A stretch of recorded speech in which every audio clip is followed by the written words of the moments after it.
నమస్తే, నేను మీ Rajendra. For the పీపుల్కి స్వాగతం. ఫర్ ది పీపుల్ టాపిక్ వస్తే అనేకమైనటువంటి గత ప్రభుత్వం చేసినటువంటి తప్పిదాలనాలా లేకపోతే నేరాలనాలా what to say, we're in total confusion. ఆంధ్రప్రదేశ్లో జరిగినటువంటి అరాచకమైనటువంటి విషయాలు గత 5 సంవత్సరాలుగా చేసిందెవరు? ప్రధానంగా ముఖ్యమంత్రి బాధ్యత తీసుకోవాల్సిన అవసరం ఉన్నది. అలాగే ఋషికొండకు సంబంధించినటువంటి నిజాలు గమనిస్తున్నప్పుడు ప్రజలు ఆశ్చర్యపోతున్నారు. ఒకే ఒక కారణం, ఎందుకు ఇంత విలాసవంతమైనటువంటి భవనాలు, ఎవరి కోసం, ఎవరి డబ్బుతో, ఏ ప్రయోజనం ఆశించి? బాధ్యత ఉండదా నాయకులకు కానీ, మంత్రులకు కానీ, ముఖ్యమంత్రులకు కానీ అన్నటువంటి చర్చ నడుస్తోంది. నిజమే, బాధ్యత ఉంటుంది. కానీ ఎలా కావాలో అలా జీవోలు పాస్ చేసుకోవడం, ఎన్ని కోట్లు కావాలో అన్నీ లాగేసుకోవటం, అలాగే కనీసం మాత్రం టెండర్స్ పిలవకుండానే నామినేషన్ పద్ధతుల్లో 100 కోట్ల పనులు ఇచ్చేయడం, ఇదంతా ప్రభుత్వం చేస్తున్నటువంటి ఒక తతంగం అయితే దీని మూలాలు ఎక్కడున్నాయి? ఇలాంటి లోపాలు ఎందుకు జరుగుతున్నాయి? మరి ప్రజల ధనంతో, ప్రజలు కట్టినటువంటి పన్నులతోటి విలాసవంతమైనటువంటి భవనాలు కట్టుకునేటటువంటి పద్ధతులు ఎందుకు ఉండాలి? వాటిని ఆపలేమా? ఏ రాష్ట్రంలో తీసుకున్నా, ముఖ్యంగా 2 రాష్ట్రాలలో ఆంధ్రప్రదేశ్ అలాగే తెలంగాణలో జరిగినటువంటి వ్యవహారం గమనించినప్పుడు, ఇది ప్రజల ప్రభుత్వం అయినప్పుడు, ఈ ప్రజల కష్టంతో నడుస్తున్నటువంటి వ్యవస్థ అయినప్పుడు ఒక ముఖ్యమంత్రికి విలాసవంతమైనటువంటి భవనాలు కావాలా? ప్రధానంగా మనం ఇక్కడే ఆలోచించాలి. అనేక మందిని మనము ఉదాహరణగా తీసుకోవచ్చు. భారతదేశంలో ముఖ్యమంత్రులు చాలామంది ఉన్నారు, చాలా నిరాడంబరంగా బతుకుతున్నటువంటి వాళ్ళు. అలాగే ప్రధానమంత్రులు. చిన్న విషయమా ఇది? ప్రజల డబ్బును దోచేసుకోవడం, అలాగే విలాసవంతమైన జీవితం గడుపుకోవడానికి భవనాలు నిర్మించుకోవడం, అడ్డగోలుగా మాట్లాడడం. కనీసం మాత్రం ఋషికొండ దగ్గర అక్కడ జరుగుతున్నటువంటి నిర్మాణాల మీద అనేక మంది ఇన్ఫర్మేషన్ యాక్ట్ కింద కూడా అప్లై చేస్తే కనీసం సమాధానం లేదు, స్పష్టత లేదు. అలాగే నాయకులు అక్కడ ఏం జరుగుతుంది అన్నటువంటి ప్రశ్న వేస్తే nobody is responded. At the same time, Congress నాయకులు, అలాగే సిపిఐ నాయకులు, అనేక పార్టీలకు సంబంధించిన వాళ్ళు కూడా ప్రయత్నం చేశారు లోపలికి వెళ్ళాలి, ఏం జరుగుతోంది, ఎందుకు ఇంత విధ్వంసం. కానీ ఎవ్వరిని అనుమతించాల, ఏ సమాచారం ఇవ్వాల, ఎందుకు కడుతున్నారు, ఎవరి కోసం కడుతున్నారు, ఏ డిపార్ట్మెంట్ ఈ నిర్ణయం తీసుకున్నది అన్నటువంటి సమాధానం కూడా ఇవ్వాల. నేను సింపుల్గా అడగదలుచుకున్నది, పదే పదే సమస్యల మీద చర్చించడంతో పాటు అసలు ఈ సమస్యలు ఎందుకు వస్తున్నాయి, ఇందులో ఉన్నటువంటి మూలమేంటి, లోపమేంటి, ఎందుకు ఈ అడ్డగోలుతనానికి అవకాశం ఉండటం, దాని మీద చర్చ చేయాలనుకుంటున్నా. ఈ చర్చలో భాగంగా మనకి the most senior Congress leader doctor Tulasi Reddy గారు ఉన్నారు. అలాగే సిపిఎం నాయకులు, మాజీ ఎమ్మెల్యే గఫూర్ గారు కూడా ఉన్నారు. అలాగే లక్ష్మీనారాయణ గారు కూడా ఉన్నారు, ప్రముఖ విశ్లేషకులు. ముగ్గురు పెద్దల్ని నేను ఆహ్వానించింది ఒకే ఒక కారణం, అన్బయాస్గా ప్రజలకు సంబంధించినటువంటి సమస్యల్లో పరిష్కారంగా ఏదైనా ఆలోచించగల వ్యక్తులు, నాయకులు ఎవరైనా ఉన్నారు అనంటే కొంతమంది మీలాంటి వాళ్ళు ఉండబట్టే ఇవాళ కూడా కొన్ని చర్చలు చేయాలనిపిస్తుంది. ప్రాథమికమైనటువంటి ప్రశ్న, తులసిరెడ్డి గారు, ఈ పొరపాటు ఎందుకు జరుగుతోంది అని మనం ప్రశ్నించేటటువంటి తరుణంలో ఎక్కడ లోపాలున్నాయి? ఇక్కడ ప్రజా దర్బారను ఏదో ఒక పేరు పెట్టి తెలంగాణలో అద్భుతమైనటువంటి భవనం నిర్మించుకున్నారు. Who are they? ప్రజల సేవకులు కదా, ఎక్కడుండాలి? ప్రజల మధ్య ఉండాలి కదా, ప్రజలకు అందుబాటులో ఉండాలి కదా. వచ్చాం కదా అని ఒక జీవో పాస్ చేసేసుకొని ఇష్టానికి వాళ్ళ భవనాలు కట్టేసుకోవడం మనం చూస్తూ కూర్చుంటాం.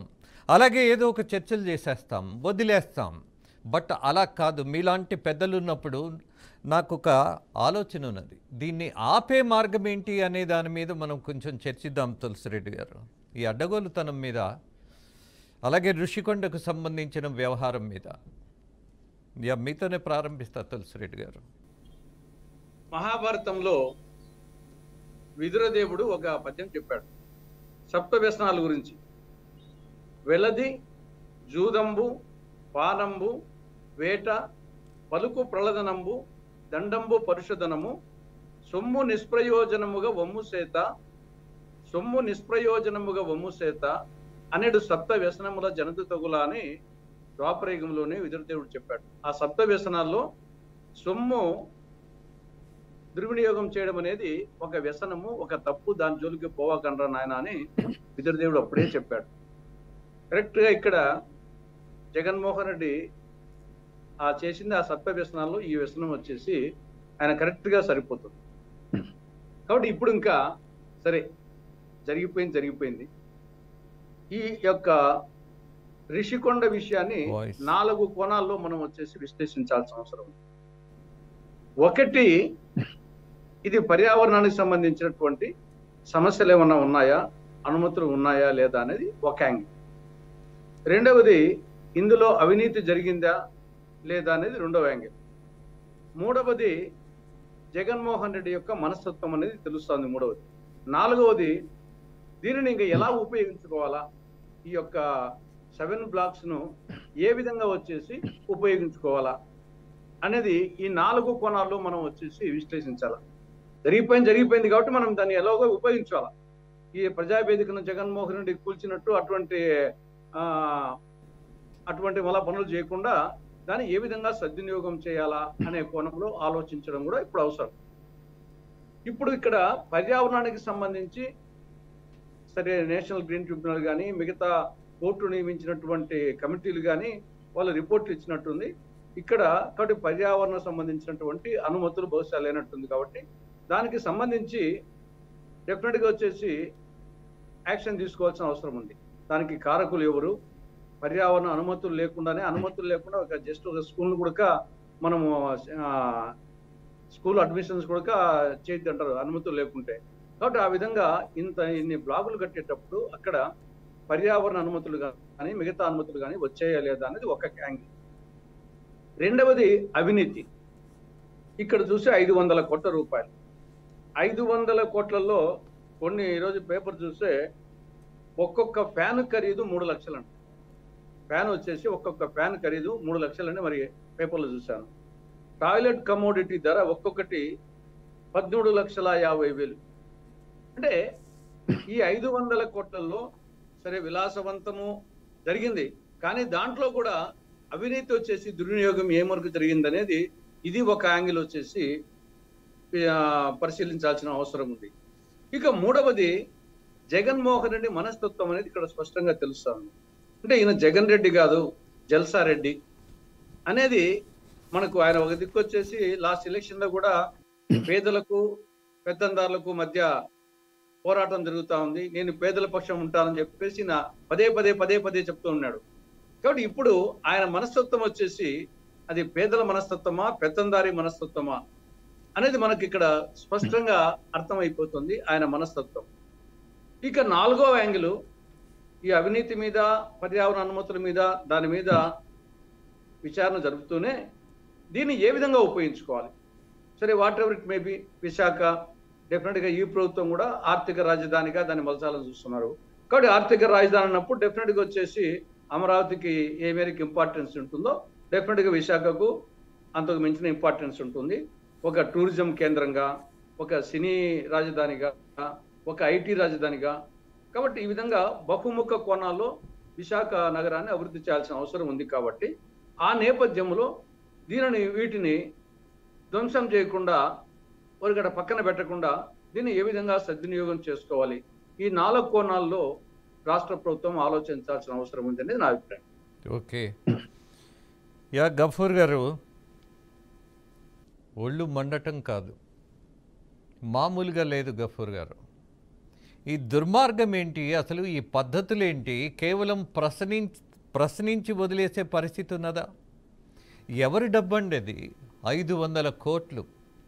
ఒక పక్క పోలవరానికి డబ్బులు లేవని గోలగోల చేసిన వాళ్ళు 500 కోట్లు భవనాలు నిర్మించుకోవడానికి మాత్రం వాళ్ళకున్నాయి. వాట్ టు సే? అసలు ఈ ప్రాజెక్ట్ ఏంటి అని అంటే మంత్రి చెప్పారు, ఇది కేవలం పర్యాటక శాఖకు సంబంధించింది మాత్రమే అని చెప్పారు కొద్ది రోజులు. అలాగే రకరకాల మాటలు ఇష్టం వచ్చినట్టు మాట్లాడారు. గఫూర్ గారు, we have to react very seriously, we have to do something అనేది. ఇప్పుడు రాజేంద్ర గారు, ఈ రిషికొండ విషయంలో ఇది చాలా రోజులుగా చర్చ జరుగుతుంది. ప్రభుత్వం ప్రతిదీ రహస్యంగా పెట్టింది. చాలా రోజులు ఏం చెప్పారు, అక్కడ హరిత రిసార్ట్స్ ఉన్నాయి, ఆ హరిత రిసార్ట్స్ను రీప్లేస్ చేస్తున్నామని చెప్పారు. అయితే మరి హరిత రిసార్ట్స్ టూరిజం వాళ్ళు కడుతున్నప్పుడు జనాన్ని ఎందుకు పోనివ్వరు, ఎందుకు విజిట్ చేయనివ్వరు అంటే, లేదు లేదు మేము ఎవరు రానివ్వమని పోలీసులను బందోబస్తు పెట్టి అది చేసింది. ఆ తర్వాత అది హైకోర్టుకు పోయింది, సుప్రీంకోర్టుకు పోయింది, గ్రీన్ ట్రిబ్యునల్ పోయింది. గ్రీన్ ట్రిబ్యునల్ కలెక్టర్కు వాళ్ళని ఆర్డర్ చేసింది, ఎంత వయలేషన్ జరిగిందో చూడమని, ఎన్ని ఎకరాలు తవ్వినారు ఋషికొండను అనేటువంటిది. ఇది ప్రతిపక్షం కూడా చాలా కాలంగా ఋషికొండను గుండు కొట్టించారు, మొత్తం నున్నగా చేస్తున్నారు, ఇది అన్ని చట్టాలని ఉల్లంఘిస్తూ ఉన్నారు అనేటువంటిది ప్రతిపక్షంగా తెలుగుదేశం కావచ్చు, మేము కావచ్చు, జనసేన కావచ్చు చాలా కాలంగా ఆందోళన చేస్తూ వచ్చాం. చివరికి ఏమిటంటే ఆ రాజ్మహల్ రహస్యం ఏదో ఈరోజు బయటపడింది. దాంట్లో ఏమేమి పెడుతున్నారు, ఎంత ఖర్చు పెట్టినారు ఏమిటి అని. ఇదంతా చూస్తే జగన్మోహన్ రెడ్డి అనేటువంటి ఒక వ్యక్తి ఒక రాచరిక వ్యవస్థను నెలకొల్పడంలో భాగంగా తన రాజమందిరాన్ని చట్టాలన్నింటినీ ఉల్లంఘించి అక్కడ కట్టుకున్నాడు అనేటువంటిది వాస్తవం. ఈరోజు సిగ్గు లేకుండా ఏం చెప్తున్నారు వాళ్ళు మళ్ళా, అబ్బెబ్బే అదేం మా సొంతం కాదు కదా, గవర్నమెంట్ ప్రాపర్టీ కదా, ఏం చేస్తారో చేసుకునివ్వండి. నేను ఇక్కడ అడిగేది ఏంటంటే వైసీపీని, అసలు కట్టాలనేటువంటి తీర్మానం ఎక్కడ చేశారు? 500 కోట్ల రూపాయలు టూరిజం కార్పొరేషన్ తరఫున అలొకేట్ చేసేటప్పుడు దాని ప్రాజెక్ట్ రిపోర్ట్ ఏమిటి, నిజంగా టూరిజం కార్పొరేషన్కి అవసరమా అక్కడ, ఇవన్నీ స్టడీ చేయాలి కదా. అవి లేకుండా ముఖ్యమంత్రి గారి కోసం టూరిజం పేరుతో చట్టాల్ని పక్కన పెట్టి, చట్టాల్ని ఉల్లంఘించి, కళ్ళు గప్పి, సుప్రీంకోర్టు కళ్ళు గప్పి, హరిత ట్రిబ్యునల్ కళ్ళు గప్పి మోసం చేయడం, దగా చేయడం, అది తప్ప ఇంకోటేం కాదది. ఇప్పుడు తేలింది ఏమిటంటే సూటు, భార్య భర్తలు ఉండడానికి ఒక రాయల్ సూట్ ఒకటి, ఆ తర్వాత ఇద్దరు కుటుంబ సభ్యులు ఉండడానికి మరొక సూట్, ఇవన్నీ చూస్తుంటే కడుపు మండుతుందండి. ఎవరినైనా 9 ఎట్లా ఖర్చు పెడతారు, ఎక్కడ అనుమతులు ఉన్నాయి? ముఖ్యమంత్రి అయితే ముఖ్యమంత్రి రాజవిలాసాలు చేస్తాడా? ఏ రాష్ట్రంలో ప్రజాసేవకుడు ముఖ్యమంత్రి ఒకవైపు చెప్తాడు నేను రూపాయి జీతం తీసుకుంటా అని, రూపాయి జీతం తీసుకుని పని చేస్తాడా? 500 కోట్లు మరి ఆ జోగుల నుంచి కడతాడా తిరిగి? చాలా దుర్మార్గం ఇది. జగన్మోహన్ రెడ్డికి ఏ చట్టం లేదు, ఆయన అనుకున్నదే చట్టము, ఒక అరాచక పాలన నెలకొనింది రాష్ట్రం అని చెప్పడానికి సజీవ ఉదాహరణే రిషికొండ ఈ నిర్మాణం అండి. కాబట్టి దీని మీద ఏం చేయాలి? ప్రజలైతే శిక్షించారు. ప్రజలు ఈ తీర్పు చెప్పడం అమాయకంగా చేయలేదండి. ఏదో వాళ్ళు అనుకుంటున్నారు ఈవీఎంలో పొరపాటు జరిగింది. ఈవీఎం కాదు, మిమ్మల్ని చెంపలు పగలగొట్టాలని ప్రజలు తీర్మానం చేస్తున్నారు. రిషికొండను చూశారు, డాక్టర్ సుధాకర్ను చూశారు, చంద్రబాబు అరెస్టును చూశారు, అట్లాగే జగన్మోహన్ రెడ్డి పరిపాలన చూశారు, ఆయన ఎవరితో కలవని పరిస్థితి, రోడ్లు చూశారు, విద్య వైద్యం అన్ని నిర్లక్ష్యాన్ని చూశారు. కాబట్టే ప్రజలు ఆ చెంప ఈ చెంప వాయగొట్టినారు. ఈరోజు ఒక మూలను గుర్తుపెట్టినారు. అయితే ఆ బిల్డింగ్ ఏం చేయాలి ఇప్పుడు? చంద్రబాబు ప్రభుత్వం నిర్ణయం చేయడం అనేది ఒక భాగం. నేను చెప్పేది ఏమిటంటే బిల్డింగ్ పడగొట్టకూడదండి. ప్రజాధనంతో ఖర్చు పెట్టిన ఏ బిల్డింగ్ కూడా పడగొట్టకూడదు. దాన్ని బెటర్గా ఎట్లా వినియోగించుకోవాలా అనేటువంటిది ప్లాన్ చేయాలి. ఎందుకంటే మనకంటే ఇంకా ఎక్స్పర్ట్స్ ఉంటారు. ప్రధానమంత్రి రాష్ట్రపతి ఎప్పుడు వస్తారండి? ప్రధానమంత్రి రాష్ట్రపతి రోజు వస్తారా విశాఖపట్నానికి? కాబట్టి దాన్ని బెటర్ వేలో ఎట్లా వినియోగించుకోవాలని రాష్ట్ర ప్రభుత్వం చూడాలా. ఇక్కడ నా పాయింట్ ఏంటంటే చట్టాలన్నింటినీ ఉల్లంఘించిన అధికారుల్ని ముఖ్యమంత్రి కోరుకోవచ్చు, ముఖ్యమంత్రి తాజ్ మహల్ లాగా కట్టుకోవాలనుకోవచ్చు, కానీ చట్టాలు ఉంటాయి కదా, మరి ఏ దానికి ఎంత ఖర్చు పెట్టాలి అనేటువంటి నిబంధన మరి లేదా పబ్లిక్ గా చెప్పాలి. వాళ్ళు ఇదిగో ఈ రూపంలో మేము కట్టబోతున్నామని చెప్పాలా. ఇదేమి కాకుండా ఆ కుట్రలో జిల్లా కలెక్టర్ భాగస్వామే, టూరిజం డెవలప్మెంట్ కార్పొరేషన్ భాగస్వామే, రోజా గారు భాగస్వామే. ఆమె ఎందుకంటే ఆమె మధ్యలో ఈ మధ్య మాట్లాడింది, అవును మేమే కట్టినాము, ముఖ్యమంత్రి గారు నిర్ణయం, ఆయన అక్కడ ఉంటే ఆయనకి వదిలిపెడతాం. నీ సొంత జాగిరమ్మా, ఇష్టం వచ్చినట్టు మీరు వాడుకోవడానికి? కాబట్టి వీళ్ళందరినీ ముద్దాయిలుగా చేయాలా, ఇంక్లూడింగ్ జగన్మోహన్ రెడ్డి. రూల్స్ ఎక్కడెక్కడ వయలేషన్ జరిగినాయో అధికారులు అందరినీ కూడా భాగస్వామ్యం చేసి కేసులు పెట్టాలా. ఆ బిల్డింగ్ మాత్రం పడగొట్టకూడదు, దాన్ని బెటర్ వేలో వినియోగించుకోవడానికి ప్లాన్ చేయాలా.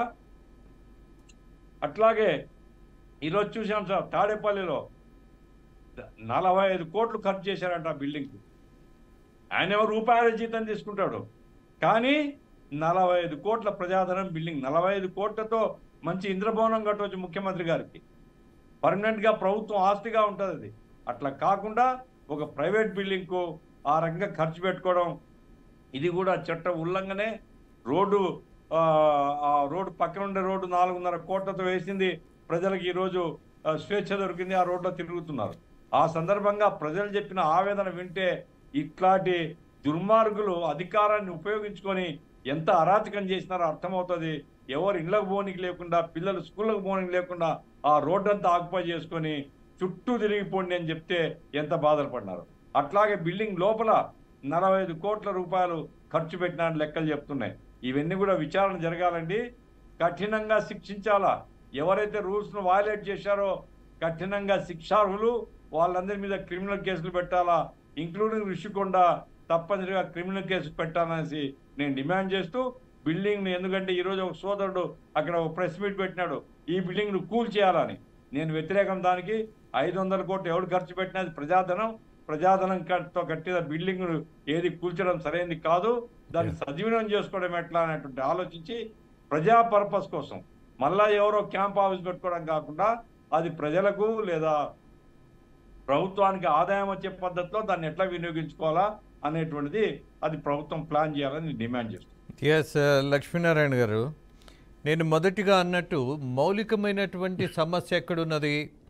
అధికారంలోకి రాగానే కావలసినటువంటి భార్య అడిగినా లేదా పక్కింటోళ్ళు అడిగినా వాళ్ళ ఇష్టానికి బిల్డింగులు కట్టేసుకోవడం, జీవోలు పాస్ చేసుకోవడం, సముద్రం ముందా లేకపోతే కొండ మీద లేదా ఆకాశంలోనా అన్నటువంటి పరిస్థితిలో వాళ్ళు నిర్ణయాలు తీసేసుకుంటున్నారు.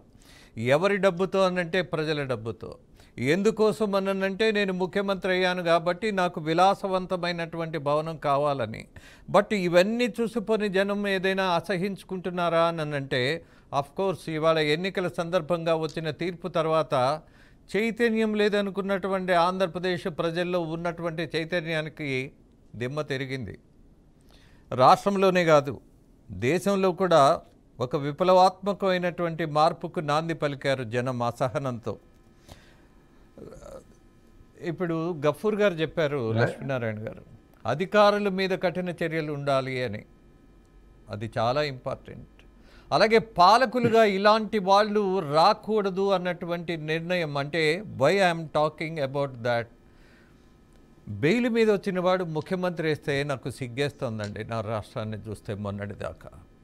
అలాగే అనేకమైనటువంటి కేసులు, తీవ్రమైనటువంటి కేసులు, జేబులు కొట్టేవాడైతే పోల్నే ఎలో చేద్దాం రాజకీయాల్లో. బట్ దేశాన్నే దోచేసావురా నువ్వని కేసులు పెట్టినటువంటి వాళ్ళు ముఖ్యమంత్రులు అవుతూ ఉంటే ఈ వ్యవస్థను మనం ఎక్కడో కరెక్ట్ చేయాల్సిన పరిస్థితి ఉందనిపిస్తోంది లక్ష్మీనారాయణ గారు.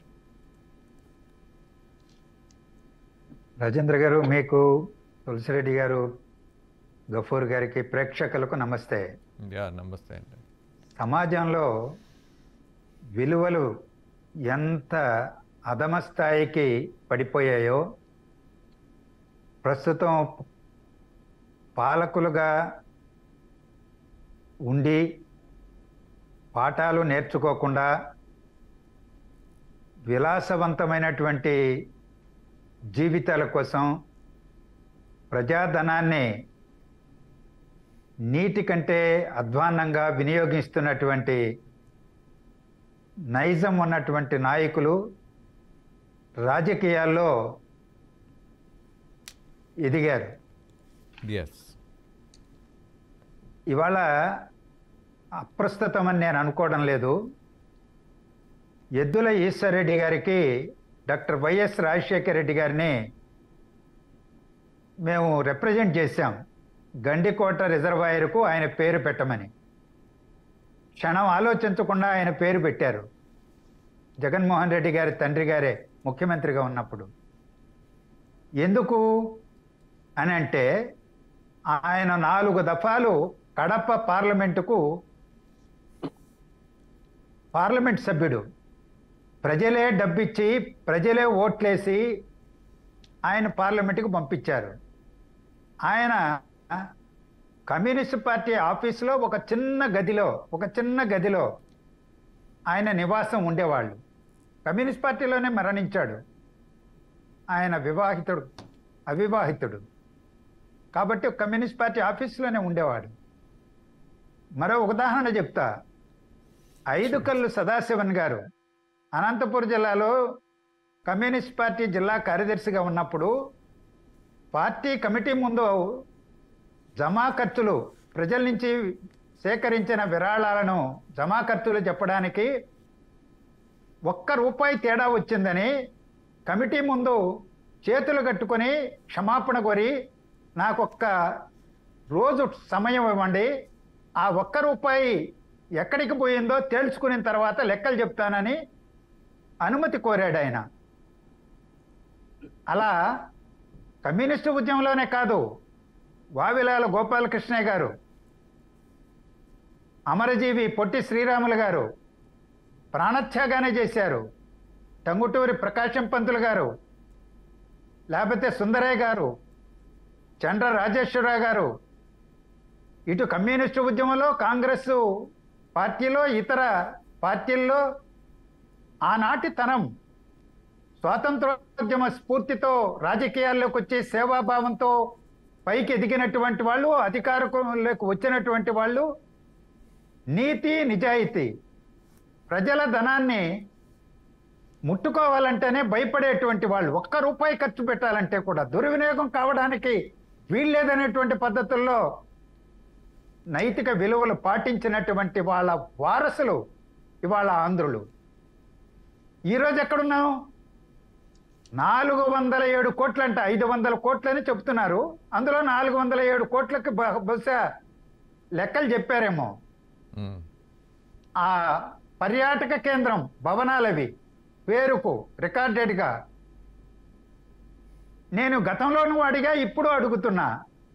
ఉత్తరాంధ్ర ప్రాజెక్టులు, వంశధార 2వ దశ, తోటపల్లి ఆధునీకరణ, వంశధార నాగావళి, ఉత్తరాంధ్ర సృజల సవంతి, వీటన్నింటికీ కలిపి 5 ఏళ్లలో ఖర్చు పెట్టింది 500 కోట్లు.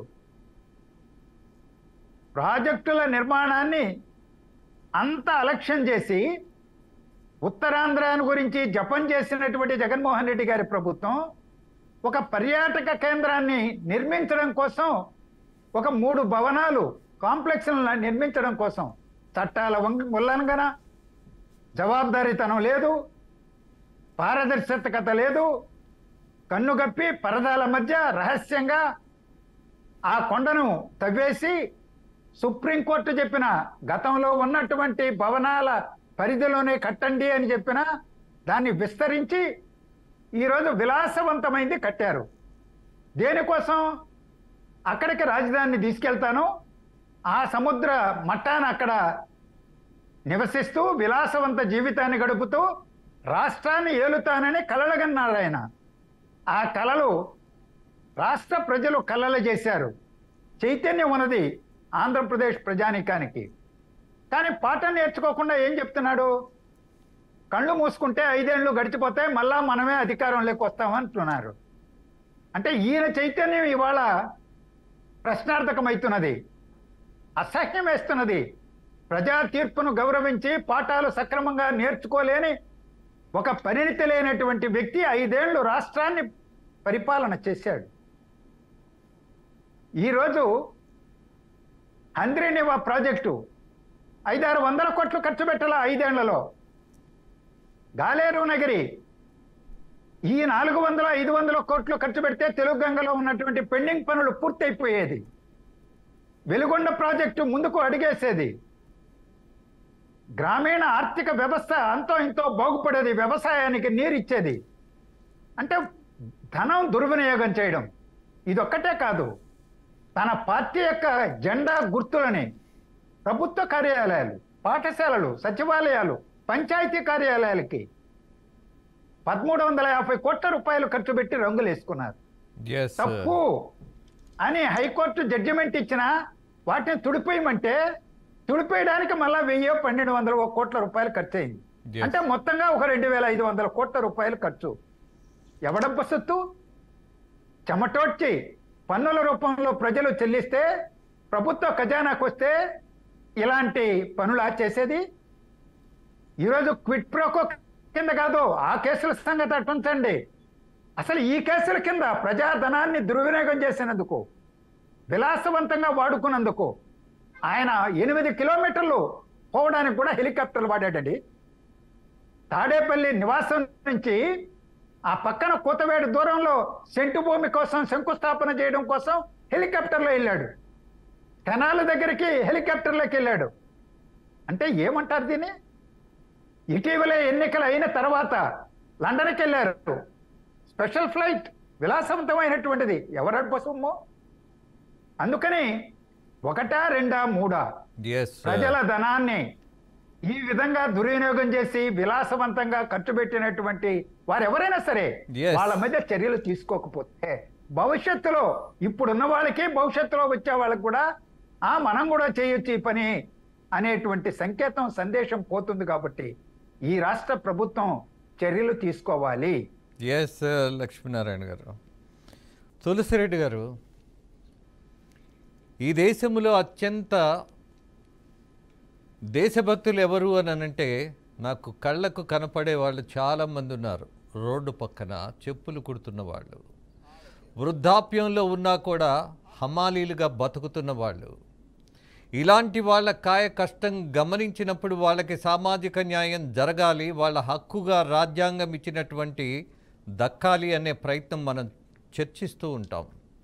బట్ దుర్మార్గులు, అలాగే నేరస్తులు రాజకీయాల్లోకి వస్తే ఎలా ఉంటుంది అన్నటువంటిది ఒక 5 సంవత్సరాల అధ్యాయం పిల్లలకు పాఠంగా మారిపోయింది. అలాగే సమాజానికి కూడా ఒక ఐ ఓపెనింగ్ అయింది. Let it be. బట్ మళ్ళీ మాజీ మంత్రి మాట్లాడుతున్నాడు. ఒక్కసారి ఆ బయట మీకు వినిపిస్తాను. అమర్నాథ్ ఆయన పేరు. ప్రభుత్వానికి సంబంధించి టూరిజం డిపార్ట్మెంట్కి సంబంధించినటువంటి నిర్మాణాలు, దాన్ని ఏ రకంగా వినియోగించుకోవాలనేటువంటిది చేయండి. 4-5 బ్లాకులు ఉన్నాయి అందులో. అది ప్రజలకు వినియోగిస్తారా, లేకపోతే టూరిజం వినియోగిస్తారా, లేకపోతే ప్రభుత్వం సంబంధించినటువంటి అతిథి గృహాలుగా వినియోగిస్తారా అనేటువంటిది నిర్ణయం తీసుకోండి. మీ విధానం ప్రకారం అమరావతిని రాజధానిగా కొనసాగించాలనేటువంటి నిర్ణయం తీసుకున్నారు. గుడ్, మీకు అధికారం వచ్చింది, మీరు నిర్ణయం తీసుకున్నారు. గతంలో మేము చెప్పినట్టుగా నిర్ణయం మంత్రి గారు మాట్లాడుతూ 1,00,000 కోట్ల రూపాయలు ఖర్చు అవుతుంది అనేటువంటి మాట మాట్లాడారు. మేము ఆ మాట మొదటి నుంచి చెప్తున్నాను. ఈ 5 సంవత్సరాలు అయ్యేసరికి ఆ 1,00,000, 2 లక్షల కోట్లు అవ్వచ్చు. సరే, ఏదైనా మీ ప్రభుత్వం ఒక నిర్ణయం తీసుకుందా, నిర్ణయం ప్రకారం వెళ్తుంది. ఈ చేసేటువంటి క్రమంలో ఎందుకు అనవసరంగా తీసుకుని వచ్చి జగన్మోహన్ రెడ్డి గారిని ఇంకా మా పార్టీ మీద దాన్ని రుద్దేటువంటి ప్రయత్నం చేస్తున్నారో నాకు అర్థం కావట్లేదు. దాదాపు గత 5 సంవత్సరాలు 2014 నుంచి 2019 మధ్యలో 5-6 వేల కోట్ల రూపాయలు అమరావతి మీదుగా కేవలం తాత్కాలిక భవనాల మీద ఖర్చు పెట్టారు. తాత్కాలిక భవంతులు కట్టి 1000 కోట్ల రూపాయలు ఖర్చు పెట్టేటువంటి కార్యక్రమం చేశారు. ఇది శాశ్వత నిర్మాణాలు. అవి ప్రభుత్వానికి సంబంధించింది, ప్రభుత్వం వినియోగించాల్సినటువంటి అవసరం ఉంది, ప్రభుత్వం దానికి సంబంధించినటువంటి నిర్ణయాలు తీసుకోవాల్సినటువంటి అవసరం ఉంది. అవి తీసుకోవడం మానేసి ఊర్లో వెనకాతలు ఉన్న కార్యకర్తలందరినీ కూడా అందులోకి తీసుకు. ఎస్ తులసిరెడ్డి గారు, ఇంత పనికి మాలిన వాళ్ళు మంత్రులు అవ్వటం, రాజకీయాల్లో ఉండటం, వాళ్ళు మాట్లాడేవి మీకు చూయించటం కూడా నాకు సిగ్గు అనిపిస్తోంది. తులసిరెడ్డి గారు, మీ ఎవరి స్థాయికి ఇలాంటి వాళ్ళ బైట్స్ నేను వేయకూడదు, బట్ కంపల్షన్స్తో మాత్రమే వేసా. ఎలా తీసుకోవాలి వీళ్ళని?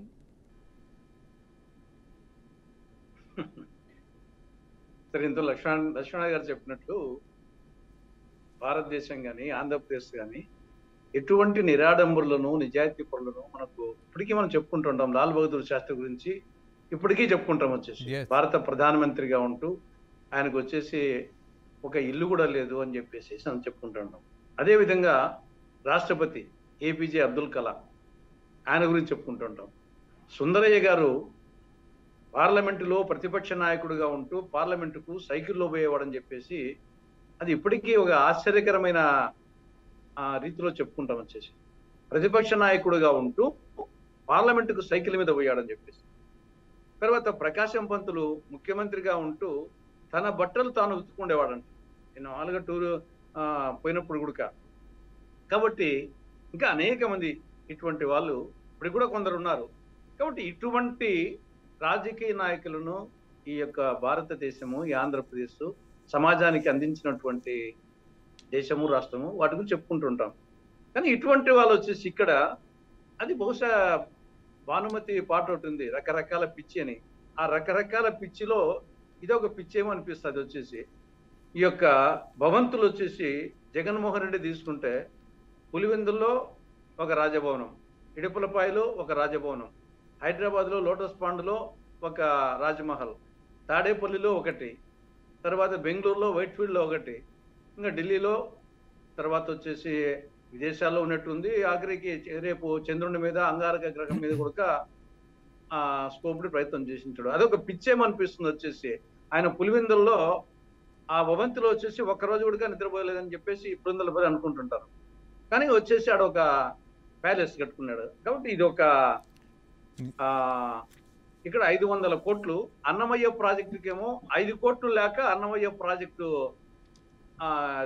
మెయింటెనెన్స్ కు 5 కోట్లు ఇవ్వలేక ప్రాజెక్టే కొట్టకపోయింది. 43 మంది చనిపోయినారు. ఇక్కడేమో ఆయన తాడేపల్లిలో ఇంటికేమో 45 కోట్లు, ఇక్కడ రిషికొండలేమో 500 కోట్లు, ఇక్కడేమో 5 కోట్లకు దిక్కులేక మొత్తం ప్రాజెక్టే కొట్టుకుపోయింది. కాబట్టి ఇవన్నీ సమాజానికి ఎక్స్పోజ్ చేయాలి. డెఫినెట్ గా మీరు చెప్పినట్లు ఇటువంటి విలాసాలు వచ్చేసి దానికి ఒక హద్దు ఉండాలా. ఎస్ తులసిరెడ్డి గారు, మీరు అన్నది వాస్తవం. ఓడిపోయిన ముఖ్యమంత్రి గురించి ఎందుకు చర్చించాల్సి వస్తుంది అని అంటే 100% చర్చించాల్సి వస్తుంది.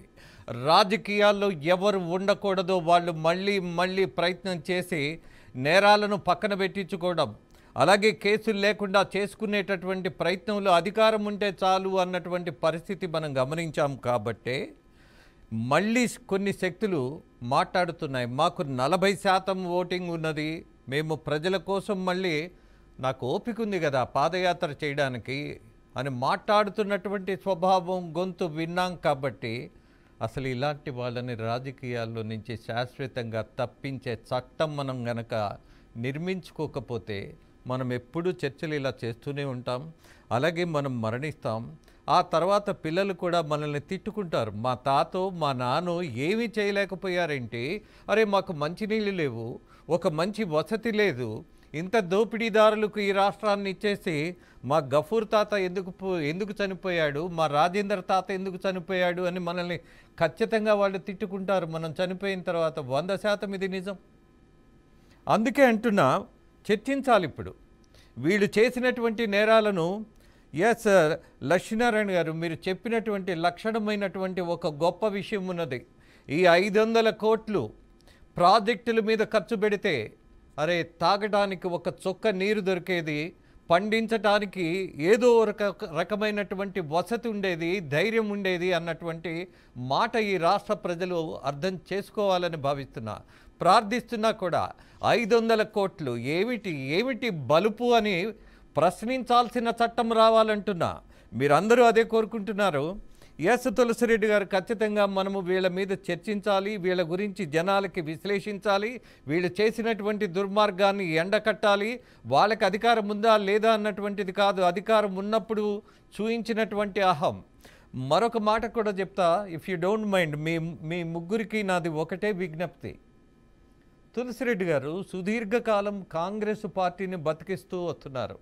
కానీ నేను మిమ్మల్ని ఈ చర్చలో కాదు, రాజ్యసభలోనో లేకపోతే లోక్సభలోనో చూడాలని.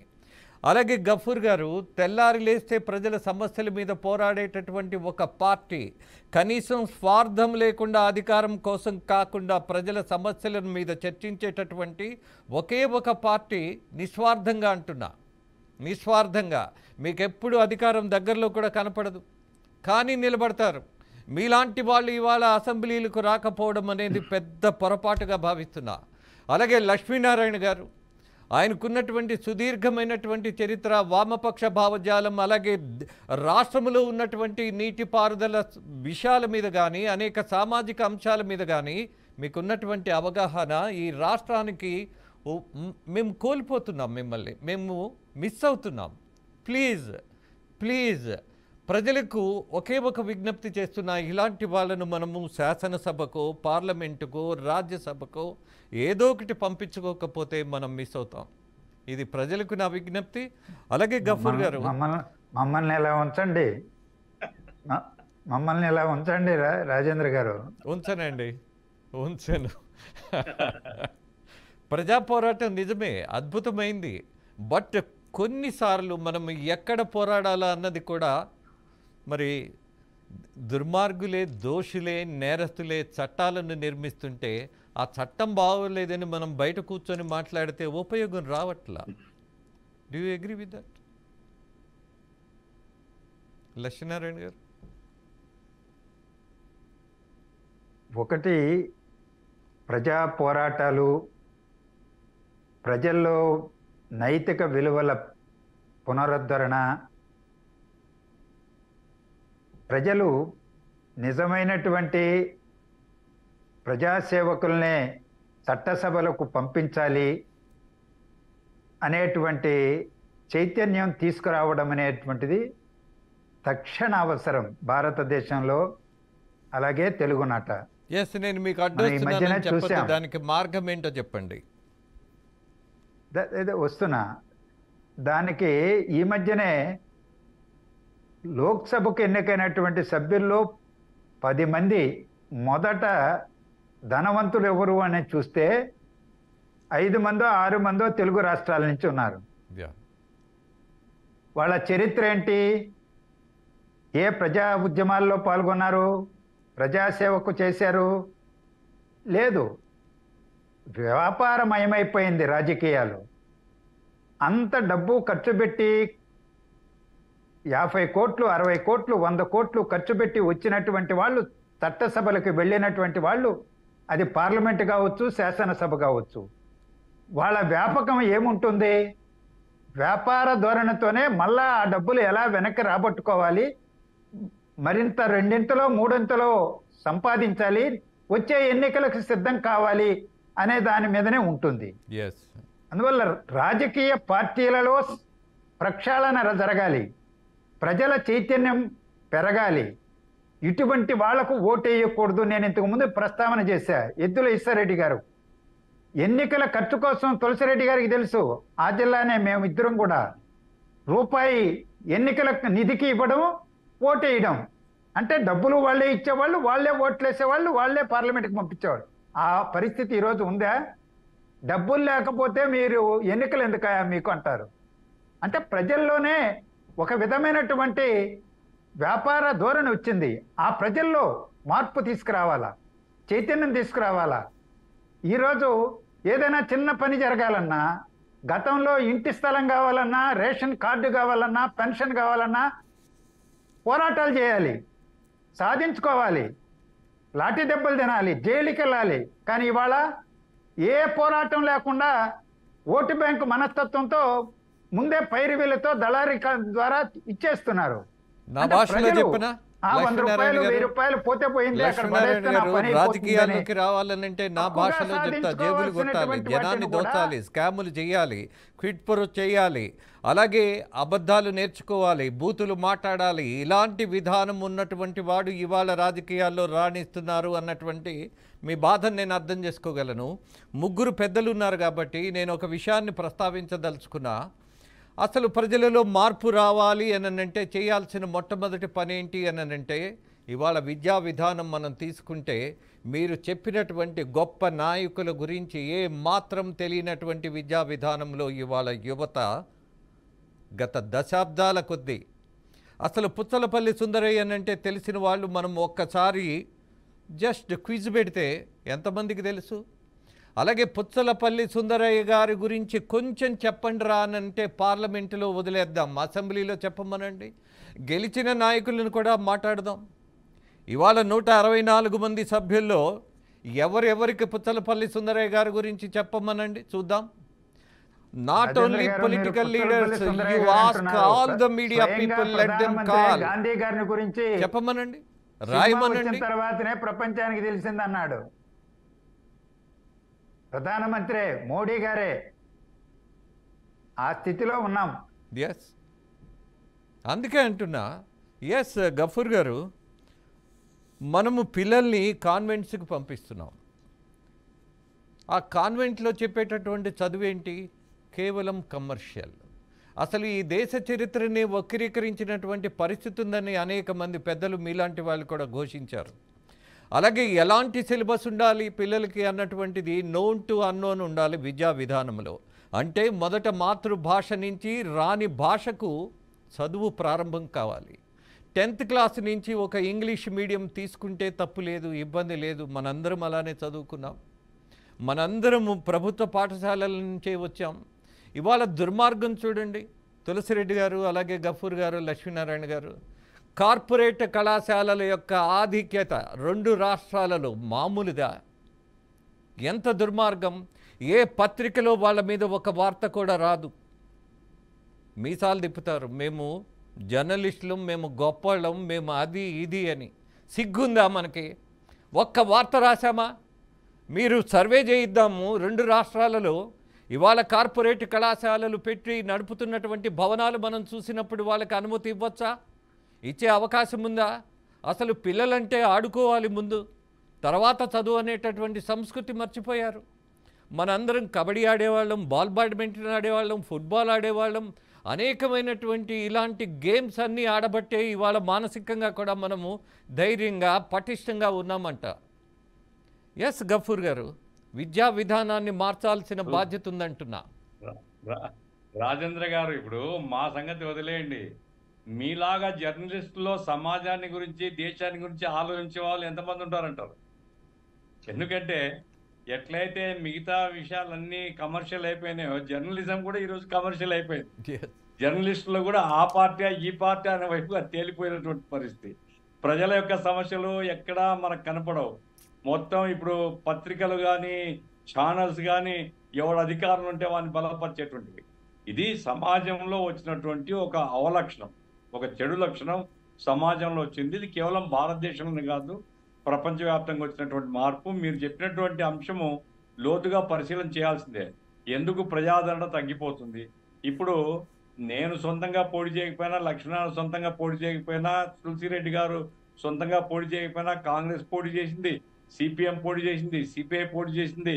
మా 3 పార్టీలకు వచ్చినటువంటి ఓట్లు ఒక్కొక్కరికి 1500, 2000కు మించి అసెంబ్లీలో ఓట్లు రాలేదు. పార్లమెంట్కి వచ్చేపాటికి బాగా వచ్చింది. షర్మిల గారికి 1,60,000 ఏదో వచ్చినాయి. ఆ దాంతోనే అవినాష్ గెలిచినాడు. కాబట్టి ఇప్పుడు ఇవన్నీ కొంచెం లోతుగా చర్చించవచ్చు రాజేంద్ర గారు. విలువలు దిగజారిపోతున్నాయి. విలువలు దిగజారిపోతున్నటువంటి సమాజం ఇంకా భ్రష్టుపడుతుంది. కాబట్టి విలువల పునరుద్ధరణ జరగాలి. సమాజానికి అడ్డుకట్ట వేసి చైతన్యపరచాలి అనే దాంట్లో మీరు చెప్పేటువంటి ఆవేదనలో ఎలాంటి సందేహం లేదు. అందరం కలిసి దాని గురించి ఎట్లా ఆలోచించాలి, ఎట్లా దాన్ని ప్లాన్ చేయాలి, ఏమిటి అనేది చూడాలి. ఇప్పుడు గుడివాడ అమర్నాథ్, మీరు మిగతా ఈ రోజు కొంతమంది పెద్దల గురించి మాట్లాడినాం కదా. ఒక్క విషయం అండి, నేను కాంగ్రెస్ నాయకుడు గుల్జార్ లాల్ నందా ప్రధానమంత్రిగా పనిచేశాడు. చివరికి ఆయన ప్రధానమంత్రిగా రిటైర్ అయిపోయిన తర్వాత బాడుగ ఇంట్లో ఉంటే బాడుగ సకాలంలో చెల్లించలేదని ఇంటి ఓనర్ ఆయన బయట పెట్టినాడు. రోడ్డు మీద పడేసినారు ఆయన సామాన్లు. అది తెలిసి ఎవరో జర్నలిస్టు ప్రభుత్వానికి చెబితే ఆ తర్వాత ప్రభుత్వం జోక్యం చేసుకుని ఆయనకి ఏదో క్వార్టర్ ఇచ్చింది. నా పాయింట్ ఏమిటంటే, ప్రధానమంత్రి స్థాయిలో పనిచేసినటువంటి వ్యక్తి ఎంత నిజాయితీగా ఉన్నాడు, ఆ రకంగా ఇంటి బాడుగా చెల్లించుకునేటువంటి పరిస్థితిలో ఉన్నాడంటేనే అతను ఎంత నిజాయితీగా పనిచేసి ఉండాలో. అట్లాంటి వ్యక్తులకు అవసరం ఉంది. పార్టీ ఏమి తర్వాత సంగతి. పుచ్చలపల్లి సుందరయ్య గారు తన సర్వస్వాన్ని సమాజానికి ఇచ్చేసినాడు ఆయన. అట్లాగే పుల సుబ్బయ్య, లేకపోతే మన ఎద్దులీశ్వరెడ్డి గారు, లేకపోతే కాంగ్రెస్లో కూడా చాలా మంది నాయకులు ఉన్నారు. కాంగ్రెస్ తరఫున పనిచేసినట్టున్న ప్రకాశం పంతులు మొత్తం ఆయన సర్వస్వం త్యాగం చేసినాడు. అట్లాగే వావిలాలు గోపాలకృష్ణ గారు, ఆయన టవలు భుజాన్ని వేసుకొని గుడ్డ సంచి పట్టుకొని అసెంబ్లీలోకి పోయేవాడు.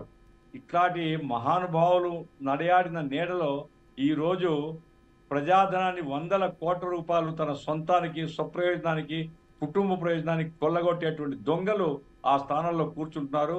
ఇది చాలా ఆవేదనకరమైనటువంటి పరిస్థితి. ఆ దొంగల్ని సపోర్ట్ చేసి ఇట్లాంటి ఇప్పుడు ఆ గుడివాడ అమర్నాథ్ అతను మంత్రిగా పనిచేసినాడు, ఐటీ మంత్రి. ఐటీలో ఏం చేయాలి అతను? ఆలు బజ్జీ పెట్టుకోండి, లేకపోతే ఇంకేదో పానీపూరి పెట్టుకోండి అని చెప్పినోడు ఐటీ మంత్రి. ఇప్పుడు అతను ఏమంటున్నాడు? ఏ రహస్యం ఉంది? కట్నం బిల్డింగ్లు మీరు వాడుకుంటే కావాల్సిన వాడుకోండి, మమ్మల్ని ఎందుకు బద్నాం చేస్తారు? అరే విధవా, నిన్ను కాకుండా ఇంకెవరిని బద్నాం చేయాలా? ప్రజాధనాన్ని 100 కోట్ల రూపాయలు ఏ శాంక్షన్ ఉంది కాబట్టి పర్యావరణాన్ని వైలేట్ చేసి చట్టాలని అతిక్రమించి సుప్రీంకోర్టు కళ్ళు కప్పి హైకోర్టుకు అబద్ధాలు చెప్పి అట్లాగే హరిత ట్రిబ్యునల్ వాళ్ళు ఇచ్చినటువంటి ఆర్డర్ను, గ్రీన్ ట్రిబ్యునల్ ఆర్డర్ను కూడా ఉల్లంఘించి మీరు కడితే మీ గురించి మాట్లాడకూడదా? భజన చేయాలనా? నన్ను అడిగితే ఇట్లాంటి బయట సమాజంలో ఉండకూడదండి, కటకటాల వెనుక ఉండాల. అట్లాగే రోజా మాట్లాడింది. అట్లాగే ఈరోజు ఆ 45 కోట్ల రూపాయల సంగతి తేలినాయి. నేను చెప్పేది ఒకటే, ప్రభుత్వానికి ఎక్కడ చోట బిగిన్ కావాలి. ప్రభుత్వం ఒక మంచి పని చేస్తుంది. ఎవరి మీదైతే ఇట్లాంటి ఆరోపణలు ఉన్నాయో అటువంటి ఐఏఎస్లను దూరం పెడుతున్నామని, వెరీ గుడ్. కానీ అదే సమయంలో ఎవరైతే ఈ రూల్స్ వయలేట్ చేశారో, ఎవరైతే ప్రజాధనం దుర్వినియోగం కావడానికి కారకులో వాళ్ళందరినీ క్రిమినల్ కేసుల్లో ఇరికించి కోర్టు బోనెక్కించాలా, అటువంటి వాళ్ళ శిక్షలు పడేలాగా చూడాలా. అప్పుడు మాత్రమే ఇంకో అధికారి తప్పు చేయకుండా తన అభిప్రాయాన్ని నిర్భయంగా ఫైల్ మీద రాసేటువంటి పరిస్థితి రావాలా. ఫైల్ మీద అధికారులు కనుక అడ్డంగా రాస్తే, వ్యతిరేకంగా రాస్తే రాజకీయ నాయకునికి ఎవరికి ధైర్యం ఉండదు ఇట్లాంటి దుర్మార్గాలు చేయడానికి. కాబట్టి అందరినీ, రాజకీయ నాయకులతో సహా అధికారులను కూడా బాధ్యులుగా చేసి విచారణ జరిపి ఈ ప్రజాధనం దుర్వినియోగం మీద, ఇటువంటి అడ్డగోలు చర్యల మీద యాక్షన్లు తీసుకుంటే భవిష్యత్తుకు అదొక ఉదాహరణగా ఉంటుంది అనేసి నేను అభిప్రాయపడుతున్నా అండి. నీతి నిజాయితీ కాన్రాని రోజుల్లో ఉన్నాం మనం. వ్యాపారం ఏం చేసేసినారు, ఒక వస్తువుగా ఎన్నికలు అంటే ఆ ఓటును ఒక సరుకుగా మార్చేసినారు. ఎవరు డబ్బుంటే వాడు కొనుక్కునేటువంటి సరుకుగా మార్చినారు. ఎన్నికల విధానంలో కూడా మార్పు రావాలి. ప్రపోర్షనేట్ సిస్టమ్ ఆఫ్ రిప్రజెంటేటివ్స్ వస్తే కొంతమంది కమ్యూనిస్ట్ పార్టీలు, పోరాడే పార్టీలు ఆ పార్టీల యొక్క ప్రతినిధుల్ని లోపల పంపడానికి అవకాశం ఉంటుంది. మేము సొంతంగా 50% క్రాస్ కాలేము. మేము కొన్ని స్థానాల్లో అయినా మెజార్టీ ఓట్లు సాధించలేము. కానీ మాకు మొత్తంగా కలిపితే కనుక కనీసం 3-4 మా రిప్రజెంటేటివ్స్ అసెంబ్లీలో పోవడానికి అవకాశం ఏర్పడుతుంది. ఆ రకంగా నీతి నిజాయితీ నిస్వార్థంగా సేవ చేయాలి అనేటువంటి ఒక ధోరణి, ఒక ఆదర్శం మిగలడానికి ఎన్నికల విధానంలో సంస్కరణ రావాలి. ఇదంతా లోతుగా చర్చ జరగాల్సినటువంటి అవసరం ఉందని నేను అభిప్రాయపడుతున్నాను. ఎస్, అలాగే మీ ముగ్గురిని నేను ఒక చిన్న అభ్యర్థన చేయదలుచుకున్నా. మరొక 30 నిమిషాలు నాతో ఉండాల్సిన పరిస్థితి ఉన్నది, ఇఫ్ యూ డోంట్ మైండ్. కారణం ఏంటంటే మరొక సమస్య కూడా మీ ముందుకు తీసుకొస్తాను. మీ దగ్గర నుంచి 100% ఒక సమాధానం ఈ ప్రజలకు తెలియజేయాలన్నటువంటి ప్రయత్నం ఉన్నది. దోపిడీదారులకు అలాగే ఉగ్రవాదులకు కులం, మతం, ప్రాంతం పెద్ద అంతరం ఉండదు, తేడా ఉండదు. అలాగే ఒక పక్క ఋషికొండను దారుణంగా తవ్విపడేసి ఇష్టానుసారం ఒక భవనం నిర్మించుకున్న దాంట్లో 500 కోట్లు తినేశారు అన్నటువంటి మాట ప్రజల దగ్గర నుంచి వినిపిస్తోంది. ఆ భవనం ఎవరికి అవసరము అన్నటువంటి ప్రశ్న ఇప్పటిదాకా మనం చర్చించాం. సరే, మాజీ మంత్రి ఒక ఫూల్ చెప్పినటువంటి మాట కూడా విన్నాం, కట్టాం కదా వాడుకోవచ్చు కదా అని. ఎవడి డబ్బని కడతారా మీరు అని జనం అడిగే ప్రశ్నకు సమాధానం చెప్పగలిగే మనిషి ఉంటే రమ్మనండి. ఎవరి కోసం కట్టారా మీరు అనంటే కనీసం ఒక విశ్లేషణ చేయగలిగినటువంటి బాధ్యత కలిగినటువంటి ఒక్క పొలిటీషియన్ అన్నా గత ప్రభుత్వంలో ఉన్నవాడు ఎవడైనా సరే, let them come, let them answer. మరొక విషయం, అనంతపురానికి సంబంధించి ఒక దోపిడీ ఉంది, ఉత్తరాంధ్రకు సంబంధించి అదొక కథనమైతే, అరే వెనుకబడ్డ ప్రాంతం, ఆ ప్రాంతానికి ప్రత్యేక ప్యాకేజ్ ఉన్నది, ఒక్క వెధవాయి వాళ్ళకి కూడా మాట్లాడినటువంటి దుర్మార్గం ఉన్నది. రేపు రాబోయే ప్రభుత్వం కూడా ఎంతవరకు సాధిస్తుంది అనేది చూడాల్సిన సమయం ఉంది. బట్ లక్ష్మీనారాయణ గారు అలాగే గఫూర్ గారు, నా కొలీగ్, నా కరస్పాండెంట్ అనంతపూర్ నుంచి మీ ముందు ఒక విషయం చెప్తారు. అక్కడ జరిగినటువంటి దోపిడీ, మైనింగ్లో చేసినటువంటి దుర్మార్గం మామూలుగా లేదు. With all the evidence, with all the information. S Ravichandra, అక్కడ జరిగినటువంటి దుర్మార్గం.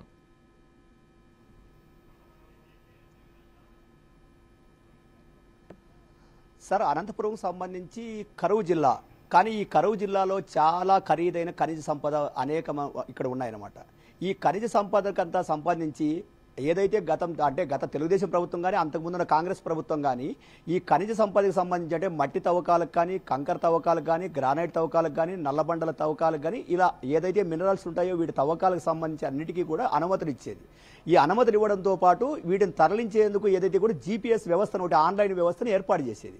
అంటే దీనివల్ల ఏమంటే యజమానులు ఎవరైతే ఉంటారో దాని నుంచి తరలించేటప్పుడు ఎన్ని వాహనాలు బయటికి వెళ్తున్నాయి, ఎంత మోతాదులో వెళ్తుంది, దీనికి ఎంత రాయల్టీ కట్టాలా అనేది భూగర్భ గనుల శాఖ పరిధిలో దాన్ని నిర్ణయించేవాళ్ళు.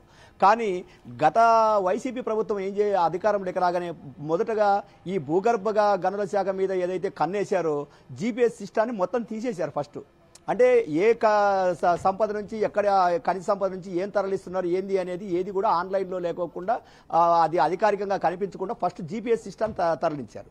తర్వాత కేవలం గత 16 మాసాల క్రితం ప్రభుత్వం అంటే ఇది నిబంధనలకు విరుద్ధం, చాలా మందికి తెలిసిన అంశం ఇది, కానీ ఒక రాయల్టీని వసూలు చేసేది, అంటే ప్రభుత్వ రాయల్టీని వసూలు చేసుకోవడానికి ప్రభుత్వ అధికారులు ఉంటే వారిని కాదని ఒక ప్రైవేట్ సంస్థకి అప్పగించారు. అంటే ఇది ఒక అనంతపురం జిల్లాలోనే కదా, దాదాపు 13 జిల్లాల్లోనూ ఇదే పరిస్థితి ఉంది అని చెప్పి ఇక్కడ ఉన్న అధికారులు చెప్పిన పరిస్థితి ఉంది. మరి ఏ జిల్లాలో ఎలా ఉంది అనేది తెలియదు. కానీ అనంతపురం జిల్లాలో మాత్రం ఈ అమిగోస్ అనే ఒక సంస్థ, ఇది గత ఎవరైతే భూగర్భ గనుల శాఖ మంత్రి, మాజీ మంత్రికి సంబంధించిన అనుచరులు వీళ్ళకి సంబంధించి ఇక్కడ రాయల్టీ ఏదైతే భూగర్భ గనుల శాఖ వసూలు చేసే ఈ పాత్ర ఏదైతే ఉందో దీనికి సంబంధం లేకోకుండా అమిగోస్ సంస్థ వసూలు చేసుకుంటుంది. వసూలు చేసుకొని ఆ మొత్తాన్ని మళ్ళీ భూగర్భ గనుల శాఖ కడుతుంది. అసలు వసూలు చేయడము కట్టడం వల్ల ఎవరికి ఉపయోగం అసలు అని చూస్తే ఈ 16 మాసాలలోనే దాదాపు 83 కోట్ల రూపాయలు ఈ రాయల్టీ సొమ్ము మాకు కట్టాలి అని చెప్పి ప్రభుత్వం మారగానే అధికారుల ఆగమేఘాల మీద వారికి నోటీసులు ఇవ్వడం జరిగింది. అసలు రాయల్టీ వసూలు చేయడానికి ప్రైవేట్ సంస్థకి ఇవ్వడం ఏంటి, అసలు ఆ ఒప్పందాలు ఏంటి, అసలు ఇది ఒక అంశం. రెండో అంశం ఏదైతే ఉందో, ఒక జిల్లా డిప్యూటీ డైరెక్టర్ అని ఉంటాడు. మరి భూగర్భ గనుల శాఖకు డిప్యూటీ డైరెక్టరు పుట్టపర్తిలో పనిచేయాల్సిన అధికారి అనంతపురంలో పనిచేస్తాడు, అనంతపురంలో పనిచేయాల్సిన అధికారి నెల్లూరులో పనిచేస్తాడు, ప్రకాశం జిల్లాలో పనిచేయాల్సిన అధికారి పుట్టపర్తిలో పనిచేస్తాడు. అంటే మొత్తం జంబ్లింగ్ విధానంలో అధికారులకేమో ఉద్యోగం ఒక చోట, జీతం ఒక చోట, పని చేసేది ఒక చోట. మరి ఇది అధికారికంగా ఇట్లా డిప్యుటేషన్ వేసే అవకాశం ఉంది జంబ్లింగ్ అంటే? అధికారుల నుంచి మాట లేదు సార్, మౌఖికంగా మా డైరెక్టర్ గారు చెప్పారు, మేము విధులు నిర్వర్తిస్తున్నాం. మరి రెండోది ఈ ఒప్పందాలకు సంబంధించి ఇవన్నీ నిబంధనలకు విరుద్ధంగా ఉన్నాయి. అసలు నిబంధనలో ఏంటి నియమావళి ఉంది అంటే, అమిగోస్ సంస్థ రాయల్టీ వసూలు చేసుకోవడానికి ఈ అనంతపురం నుంచి దాదాపు 250 కోట్లకి 2 ఏళ్ళకే, అంటే 23 మార్చి నుంచి 25 మార్చి వరకు ఒక ఒప్పందం చేసుకుంది. ఈ ఒప్పందం చేసుకొని ప్రతి నెల ఏదైతే భూగర్భ గనుల శాఖ అధికారులే దాదాపు 10.5 కోట్లు రాయల్టీ ప్రభుత్వానికి వసూలు చేసి కడుతున్నారు. మరి ఈ సంస్థ వచ్చి అదనంగా వచ్చేది అంటే 11 కోట్లకు ఒప్పందం చేస్తున్నారు ఒక నెలకి. మరి అదనంగా 50 లక్షల వసూలు కోసము ఇలాంటి ఒక స్వచ్ఛంద ఈ ప్రైవేట్ సంస్థకి ఇచ్చి ఆ సొమ్ము ప్రతి నెల వస్తుందా లేదా వీళ్ళు చూసుకోవట్లేదు. రెండోది ఈ ఎన్నికల నియమావళి రావడంతో అసలు ఆ సంస్థ ఎంత వసూలు చేస్తుంది అంటే జిల్లా వ్యాప్తంగా 72 చెక్ పోస్టులు వసూలు చేసి ప్రైవేట్ సైన్యాన్ని వినియోగించుకొని అసలు ఎక్కడి నుంచి ఎక్కడ ఏమీ పోకుండా వీళ్ళు రాయల్టీ వసూలు చేయడం. మరోవైపు ఈ రాయల్టీ కూడా ఎంత అంటే ఒక క్యూబిక్ మీటర్కి ఇంత అని, అంటే కంకర దోలితే ఇంత, మట్టి దోలితే ఇంత, గ్రానైట్కి రకరకాల ఖనిజాలకు సంబంధించి ఇంత మొత్తంలో చెల్లించాలి అనేది ఉంటుంది ఒకటి. కానీ ఎప్పుడైతే ప్రైవేట్ సంస్థ చేతిలేకపోయినాడు వాళ్ళు ఇష్టారాజ్యంగా వసూలు చేసుకోవచ్చు. రెండోది ఎంత వసూలు చేస్తున్నారనే పర్యవేక్షణ అధికారుల నుంచి ఉంటుంది. ఎందుకంటే భూగర్భ గనుల శాఖ అధికారి ఇక్కడ సంబంధించిన అధికారికి వీళ్ళందరికీ భయం ఏంటంటే ఈ జిల్లాకు సంబంధించిన ఇన్ఛార్జ్ మంత్రి గతంలో ఉన్న ఏదైతే భూగర్భ గనుల శాఖ మంత్రి మాజీ మంత్రి పెద్దిరెడ్డి రామచంద్రారెడ్డి వాళ్ళ అనుచరులే ఈ సంస్థకి ఒప్పందం చేసుకున్నారు. ఇలాంటి పరిస్థితుల్లో వాళ్ళు ఏమీ నోరు మెదపని పరిస్థితి. రెండోది ఒక జిల్లాకు సంబంధించిన అధికారి ఒక జిల్లాలో పనిచేయట్లేదు.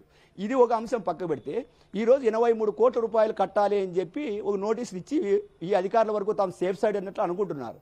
కానీ పూర్తిగా జరిగింది ఏంటి అంటే అసలు ఈ జీపీఎస్ సిస్టమ్ తీసేయడం వల్ల భూగర్భ గనుల శాఖ ద్వారా మట్టి తరలించుకోవడానికి, అంటే ప్రభుత్వ పనులకు మట్టి తరలించుకోవడానికి ఒక 4 ప్రాంతాలను ఎంపిక చేశారు. జూటూరు, చియ్యేడు, బుక్కరాయ సముద్రం, మరో ప్రాంతాల్లో ఎంపిక చేశారు. దానికి పర్యావరణ అనుమతులు లేవు. కానీ అక్కడి నుంచి ఎంత మట్టి తీయాలి, ఎన్ని క్యూబిక్ మీటర్లు తీయాలి, ఎంత ఇవన్నీ ఏమీ లేవు అసలు. ఇష్టారాజ్యంగా తవ్వుకోవడం, రాయల్టీ చెల్లించింది లేదు. అసలు ఏంటి అంటే ఇవన్నీ కూడా సమాచారం అడిగితే గత డైరెక్టర్ మాకి ఏదైతే మీడియాకు సమాచారం ఇవ్వద్దు, వాళ్ళకి వివరాలు వెల్లడించదని చెప్పి ఒక సర్కులర్ ఇచ్చారు కాబట్టి ఈ సర్కులర్ చూడండి మేము కాబట్టి వెల్లడించము అని చెప్పి ఇప్పటికీ చెప్తున్నారు ఈ అధికారులు.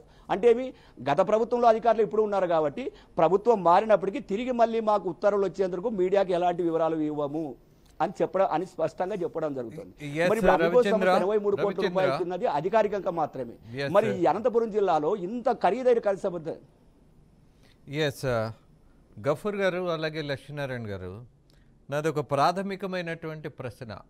సహజ వనరులు అనంటే ఈ దేశానికి ఈ దేశ ప్రజలకు సంబంధించినటువంటి సంపద మాత్రమే. వీటిని లీజు పేరుతోటి సుదీర్ఘకాలం నుంచి దోచుకుంటూ వెళ్తూనే ఉన్నారు. ఈ సహజ సంపదను ప్రజలకు కదా పంచాల్సింది, వచ్చిన ఫలితాలు వాళ్ళు కదా అనుభవించాల్సింది. ఒక పక్క మనము గాలి జనార్దన్ రెడ్డి అనేటటువంటి ఓ నాయకుడు అక్కడ మొత్తాన్ని దోచేసినా కూడా ఒక తరం వెళ్ళిపోతున్నా శిక్షలు లేవు. మనము ఎంత గొంతు చించుకున్నా వాళ్ళను శిక్షించే చట్టాలు బలంగా లేవు. ఏం చేద్దాం? లక్ష్మీనారాయణ గారు చూసారా, అనంతపురంలో ఉన్నటువంటి అనేకమైనటువంటి గనులు ప్రజల కోసం కదా ఉపయోగపడాల్సింది.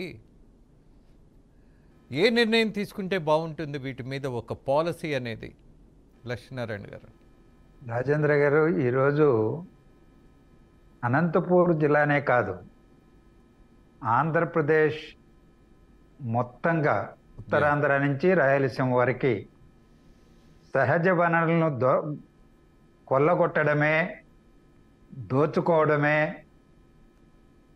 ఒక రోజువారీ కార్యక్రమంగా మారిపోయింది. మీరు అన్నట్లు గాలి జనార్దన్ రెడ్డి గారు ముడి ఇనుమ ఖనిజం, ఆ ముడి ఇనుము ఖనిజం అనంతపురం బళ్ళారి జిల్లాల సరిహద్దులను కూడా చెరిపేసి అక్రమంగా తవ్వేసి దాన్ని విదేశాలకు ఎగుమతి చేయడం జరిగింది. కృష్ణపట్నం ఓడరేవు నుంచి. కృష్ణపట్నం ఓడరేవు దగ్గర రికార్డులు ఉండవు. ఒక లారీకి 10 లారీలు ట్రాన్స్పోర్ట్ చేసిన అధికారులు వాటిని పట్టించుకోలేదు. రోడ్లు సర్వనాశనం అయిపోయినాయి. ఖనిజ సంపద కొల్లగొట్టబడింది. 100 కోట్ల రూపాయలు అతను సొంతం చేసుకోవడం జరిగింది. శిక్షలు లేవు, చట్టాలు చట్టుబండలు అయిపోయినాయి. న్యాయస్థానాలు కళ్ళు మూసుకునేసినట్టు పరిస్థితి. మా దగ్గర అన్నమయ్య జిల్లాలో బెరైటీస్, మంగంపేట గ్రే బెరైటీస్ ప్రపంచ ప్రఖ్యాతిగాంచినటువంటిది. ఈరోజు దాన్ని ఇష్టారాజ్యంగా కొల్లగొట్టేయడం జరిగింది. అక్రమ రవాణా, అక్రమ తవ్వకం, ఏ గ్రేడ్ను సి గ్రేడ్గా మార్చేయడం, డి గ్రేడ్గా మార్చేయడం, దాన్ని రవాణా చేసి కోట్లకు కోట్లు గడించడం. అలాగే ఎర్రచందనం, ఇసుక, ఒకటా రెండా?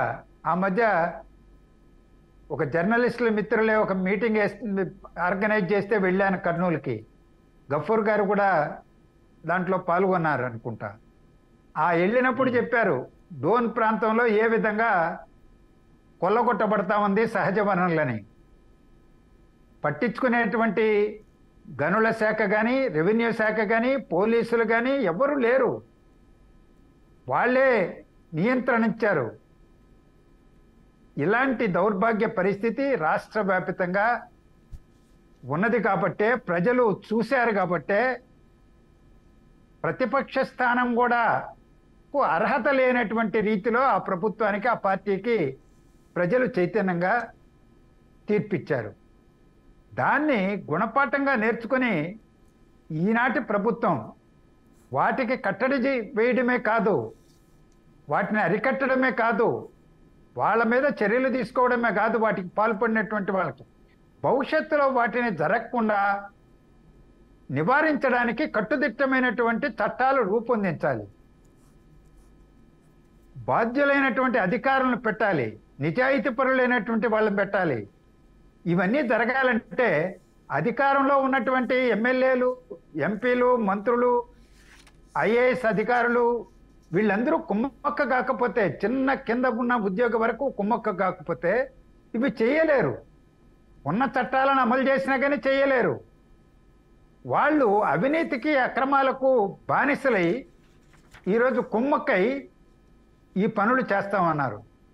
అందువల్లనే ప్రజాప్రభుత్వం అన్నప్పుడు ప్రజల సొమ్ము, ప్రజల సంపద, సహజ వనరులు వాటిని భావి తరాలకు కూడా అందేటట్టుగా ఉంచాలి. ఆ బాధ్యత తీసుకోవాలి ప్రభుత్వం. ఎస్ లక్ష్మీనారాయణ గారు, అలాగే మరొక బాధాకరమైనటువంటి అంశం కూడా ఉన్నది గఫూర్ గారు. ఈ దుర్మార్గులు చేస్తున్నటువంటి ఈ భూ దోపిడీలో చెమటోడ్చి పనిచేస్తున్నటువంటి కార్మికులకు కనీసం మాత్రం వాళ్ళ హక్కుగా రావాల్సిన ఏది దక్కట్లా. చాలా విచిత్రం కదా. ఈ భూమి ఎవరిది, ఈ సహజ వనరులు ఎవరివి, ఈ ప్రకృతి ఎవరిది అని అంటే ఈ ప్రజలది. బట్ దోచుకుంటున్నటువంటి వ్యవస్థను మనం చూస్తున్నప్పుడు, తప్పుకోవడానికి చట్టబద్ధమైనటువంటి మార్గాలు ఉంటున్నప్పుడు ఇందులో మార్పు రాదు. బట్ ఇవాళ ఒక డిమాండ్ మనం ఇవాళ ఉన్నటువంటి ప్రభుత్వం ముందు కూడా పెట్టాలంటున్నా. మీరు అనేక మంది పెద్దల గురించి మాట్లాడారు. ఆచార్య రంగా, వావిలాల, అలాగే టంగుటూరి, అలాగే సుందరయ్య, చండ్ర రాజేశ్వరరావు, ఇలా అనేకమైనటువంటి గొప్ప మహానుభావుల పేర్లు పథకానికి రేపు పెట్టాలని ఒక డిమాండ్ చేయబోతున్నాం. కారణం ఏంటంటే ఇవాళ పవన్ కళ్యాణ్ గారు కూడా అనేక సార్లు అనేక మంది పెద్దల పేర్లు ఎత్తారు. పేర్లు ఎత్తితే సరిపోదు.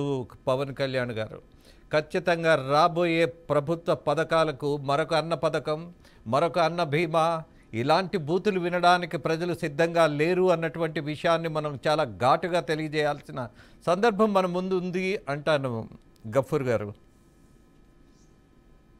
రాజేంద్ర గారు, మీ విలేకరి సోదరుడు ఆయన జిపిఎస్ సిస్టము లేకుండా చేశారు అనేటువంటిది అది ఏదో అమాయకంగా జరిగింది కదండి, ఉద్దేశపూర్వకంగా కొల్లగొట్టడానికి అధికార దుర్వినియోగంతో వ్యవస్థను కొల్లగొట్టేటువంటి కార్యక్రమం తప్ప ఇదేదో గనుల శాఖ వాడు చేసినాడు, ఇంకోటి చేసినాడు కాదండి. ముఖ్యమంత్రి యొక్క డైరెక్షన్తో జరిగినటువంటి కార్యక్రమం. ఎందుకు నేను ఈ మాట అంటున్నానంటే, ఇప్పుడు ఇసుక ఉందండి. ఇసుక అనేటువంటిది నదుల్లో, నది గర్భాల్లో ఉండేటువంటి దాన్ని ఆ గ్రామంలో ఉండేటువంటి వాళ్ళు, పట్టణాల్లో ఉండేటువంటి వాళ్ళు పక్కనే ఉంటుంది కాబట్టి చౌకగా ఇండ్లు కట్టుకోవడానికి ఉపయోగపడుతుంది.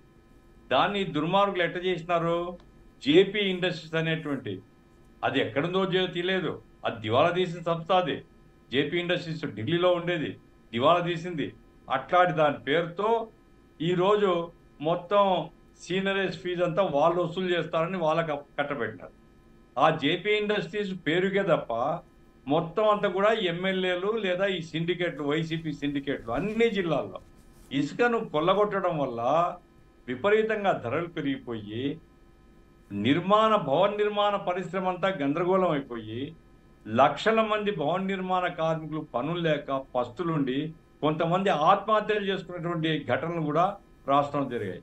అంటే జగన్మోహన్ రెడ్డి గారికి హ్యూమన్ సఫరింగ్ అంటే మనుషుల యొక్క బాధ, మనుషుల యొక్క ఆవేదన, రాష్ట్రం యొక్క అభివృద్ధి ఏమీ పట్టవండి. ప్రతి దాంట్లో సుప్రయోజనం. ఎందుకంటే నాకైతే ఆధారాలు ఏం చూపించాలంటే ఇప్పటికిప్పుడు నేను చూపలేను, కానీ గాలి జనార్దన్ రెడ్డి గారు ఈ రాష్ట్రాన్ని కొల్లగొట్టిన దాంట్లో రాజశేఖర్ రెడ్డి గారి పాత్ర ఉంది, ఆయన ఆశీర్వాదం ఉంది. రాజశేఖర్ రెడ్డి ప్రతినిధిగా జగన్మోహన్ రెడ్డి ప్రతి వారం బళ్ళారి పోయేవాడని ఆ రోజుల్లో విన్నాను నేను. ఏమిటికంటే వారం రోజులు లెక్కలు చూసుకొని చైనాకు ఎంత పోయింది, ఎన్ని కోట్ల రూపాయలు కొల్లగొడుతున్నాం అనేటువంటి లెక్కలు చూసుకోవడానికి జగన్మోహన్ రెడ్డి బాధ్యుడిగా ఉన్నాడు. కాబట్టి జగన్మోహన్ రెడ్డి ఎక్స్పర్ట్ ఇట్టాడు దాంట్లో. ఈ సీనరీస్ ఫీజు కట్టకుండా, జిపిఎస్ సిస్టమ్ దొరకకుండా, ఎంత దవ్వరో లెక్కలు తెలియకుండా, సరిహద్దు తెలియకుండా పెద్దమ్మ మందిరాన్ని కూడా బాబు పెట్టి పేల్చేసి అక్కడ ఈ రకమైనటువంటి అరాచకాలు చేసేటువంటి ప్రజా వ్యతిరేకులు, ప్రజా కంటకులు, ఒక రకంగా నేరస్తులు, ఆర్థిక నేరస్తులు, సమాజాన్ని కొల్లగొట్టిన నేరస్తులు, ఇట్లాంటి వాళ్ళందరూ ఈరోజు అధికారంలోకి వచ్చిన తర్వాత జరిగిన కార్యక్రమం ఇది. అనంతపురం ఒక్క చోటనే కాదండి, మీరు ప్రకాశం జిల్లాలో సిద్ధారాఘవరావు ఈరోజు రాజీనామా ఇచ్చినట్లుగా వచ్చింది వైసీపీకి. సిద్ధారాఘవరావు గారిని అడగండి, ఒకవేళ ఆఫ్ ది కెమెరా ఏమైనా చెప్తాడు మీకు. సిద్ధా రాఘవరావు ఎందుకు పోయినాడు వైసీపీలో కంటే నెత్తి మీద కత్తి మెడ మీద కత్తి పెట్టినట్లుగా 100 కోట్ల రూపాయలు కడతావా పార్టీ మారుతావా అని బెదిరిస్తే పార్టీ మారినాడు ఆ రోజు. కాబట్టి మొత్తం రాష్ట్రంలో ఉన్నటువంటి ఖనిజ వనరుల్ని కొల్లగొట్టి ఆ వెంకటరెడ్డి అనేవాడు ఉన్నాడు డైరెక్టర్గా. వెంకటరెడ్డి అనే వాడిని పట్టుకొని సిఐడి కనుక ఎట్లయినా రఘురామరాజును ఏమీ నేరం చేయకపోయినా తీసుకొని పోయి కొట్టారు కదా, ఇప్పుడు కొట్టాల్సిన వెంకటరెడ్డి లాంటి వాడిని కొట్టాలా. కొడితే రహస్యంగా కాదండి, పబ్లిక్ గా కొట్టాలా. అప్పుడు బయటకు వస్తే ఎంత దొంగతనం జరిగింది, ఎట్లా ప్రజా వనరులు ఎవరినైనా సొమ్మండి, ఈ రాష్ట్ర ప్రజల సొత్తు ఇది. అది ఇసుకది కావచ్చు, లేదా సోదరుడు చెప్పినటువంటి మట్టిది కావచ్చు, లేకపోతే గ్రానైట్ది కావచ్చు, లేకపోతే ఎర్రచందనాన్ని కావచ్చు. ఇటువంటివన్నీ కూడా ఈ రాష్ట్రంలో ఉన్నటువంటి ఖనిజ వనరుల్ని పబ్లిక్ గా దోపిడీ చేయడానికి అధికారాన్ని అడ్డు పెట్టుకొని 1000 కోట్ల రూపాయలు కొల్లగొట్టినారు. బయటికి రప్పించాలా, ప్రభుత్వం కఠినంగా వ్యవహరించాలా, ఏ మాత్రం ఉపేక్ష చూడకూడదు. అప్పుడే ఈ ప్రభుత్వానికి కూడా ప్రజల అండ ఉంటుంది. ఆ ప్రభుత్వం ఆ రకంగా చర్యలు తీసుకోవాలనేసి నేను చంద్రబాబు ప్రభుత్వాన్ని డిమాండ్ చేస్తున్నాను. ఎస్ గఫూర్ గారు, మనం ఇవాళ ఉన్నటువంటి ప్రభుత్వం ముందు కొన్ని డిమాండ్స్ పెట్టాల్సిన పరిస్థితి ఉన్నది. లక్ష్మీనారాయణ గారు, మీరు చాలా ప్రధానమైనటువంటి ఒక విషయాన్ని లేవనెత్తారు. ఇవాళ ప్రజాప్రతినిధిగా 100 కోట్లు ఖర్చు పెడుతున్నటువంటి వాళ్ళు, అలాగే పార్టీలకు కూడా విరాళాలు ఇస్తూ మంత్రి పదవులు సంపాదిస్తున్న వాళ్ళు మరి ఏం చేస్తారు? అవినీతికి పాల్పడవలసిందేగా. ఏ పార్టీ అయినా ఇదే అలవాటు కదా. అలాగే మరొక విషయం కూడా, నేను 3 డిమాండ్స్ పెట్టాలి ప్రభుత్వం ముందన్నాను. అఫ్కోర్స్ మీరు లేవనెత్తినటువంటి ఈ డబ్బు, ఈ ధనవంతులు, అది చాలా బేసిక్గా మనం డిస్కస్ చేయాలి అని అంటే 1 గంట అరగంట సరిపోయేది కూడా కాదు. బట్ డిస్కషన్ మనమే కాదు, జనాల్ని కూడా ఇన్వాల్వ్ చేయాల్సిన పరిస్థితి ఉందంట. బట్ ప్రధానంగా ఇవాళ డిమాండ్స్ ఏమిటి ప్రభుత్వం ముందు అని అంటే, ముఖ్యమంత్రి అన్నారు కేవలం ప్రజలకు సేవకులుగా మాత్రమే మనం ప్రవర్తించాలి, మనం ఆధిపత్య ధోరణితో ఉండకూడదు అని. If it is true, if he believes, he wants to execute the same. ఇవాళ మంత్రులకు 3 బెడ్రూమ్ అపార్ట్మెంట్స్ ఇవ్వండి, ఖర్చు తగ్గించండి. అలాగే మనము రాజకీయ నాయకుల యొక్క వ్యవహార శైలి దశాబ్దాలుగా చూసాం. అంబాసిడర్ కారును మాత్రమే అఫీషియల్గా ఉపయోగించేవాళ్ళు, అలాగే సొంత వాటికి ఉపయోగించేవాళ్ళు కాదు. ఇవాళ దేశ సేవ చేస్తాం, అలాగే లేని వాడికి ప్రజాసేవ కోసమే వచ్చామని చెప్పేటటువంటి నాయకుల కార్లు చూస్తున్నప్పుడు నాకు కళ్ళు బయలు గమ్ముతున్నాయి. ఇంత విలాసవంతమైనటువంటి కార్లు కావాలా? ఈ అత్యంత ఖరీదైనటువంటి కాన్వాయిలు ఉండాలా? ఇవాళ మరి కూటమి ప్రభుత్వం చెప్పింది కొత్త విధానం చూస్తారు అని, luxury తగ్గించాలంట. Yeah Lakshminarayana garu, I need your support, I need your analysis. సరిపోదా? 3 రాజేంద్ర గారు, అపార్ట్మెంట్ సరిపోదా మంత్రులకి? వెంటనే ఈ ప్రభుత్వం చేయాల్సిన పని, అమరావతిలో ఎమ్మెల్యేలకు, ఎమ్మెల్సీలకి, మంత్రులకి, అలాగే ఐఏఎస్ ఐపీఎస్ ఆఫీసర్లకి, ఉద్యోగులకి ఏవైతే నిర్మాణంలో ఉన్నాయో అవి 70% అయ్యాయా, 80% అయినాయా, వాటిని యుద్ధ ప్రాతిపదిక పైన పూర్తి చేసి అక్కడే వాళ్లకు నివాసాన్ని కల్పించాలి. బయట ప్రైవేటీ తీసుకొని, విల్లాలు తీసుకొని నెల కోట్ల రూపాయలు అద్దెలు చెల్లించేటువంటి పని వీలైనంత త్వరగా వాటికి స్వస్తి చెప్పాలి.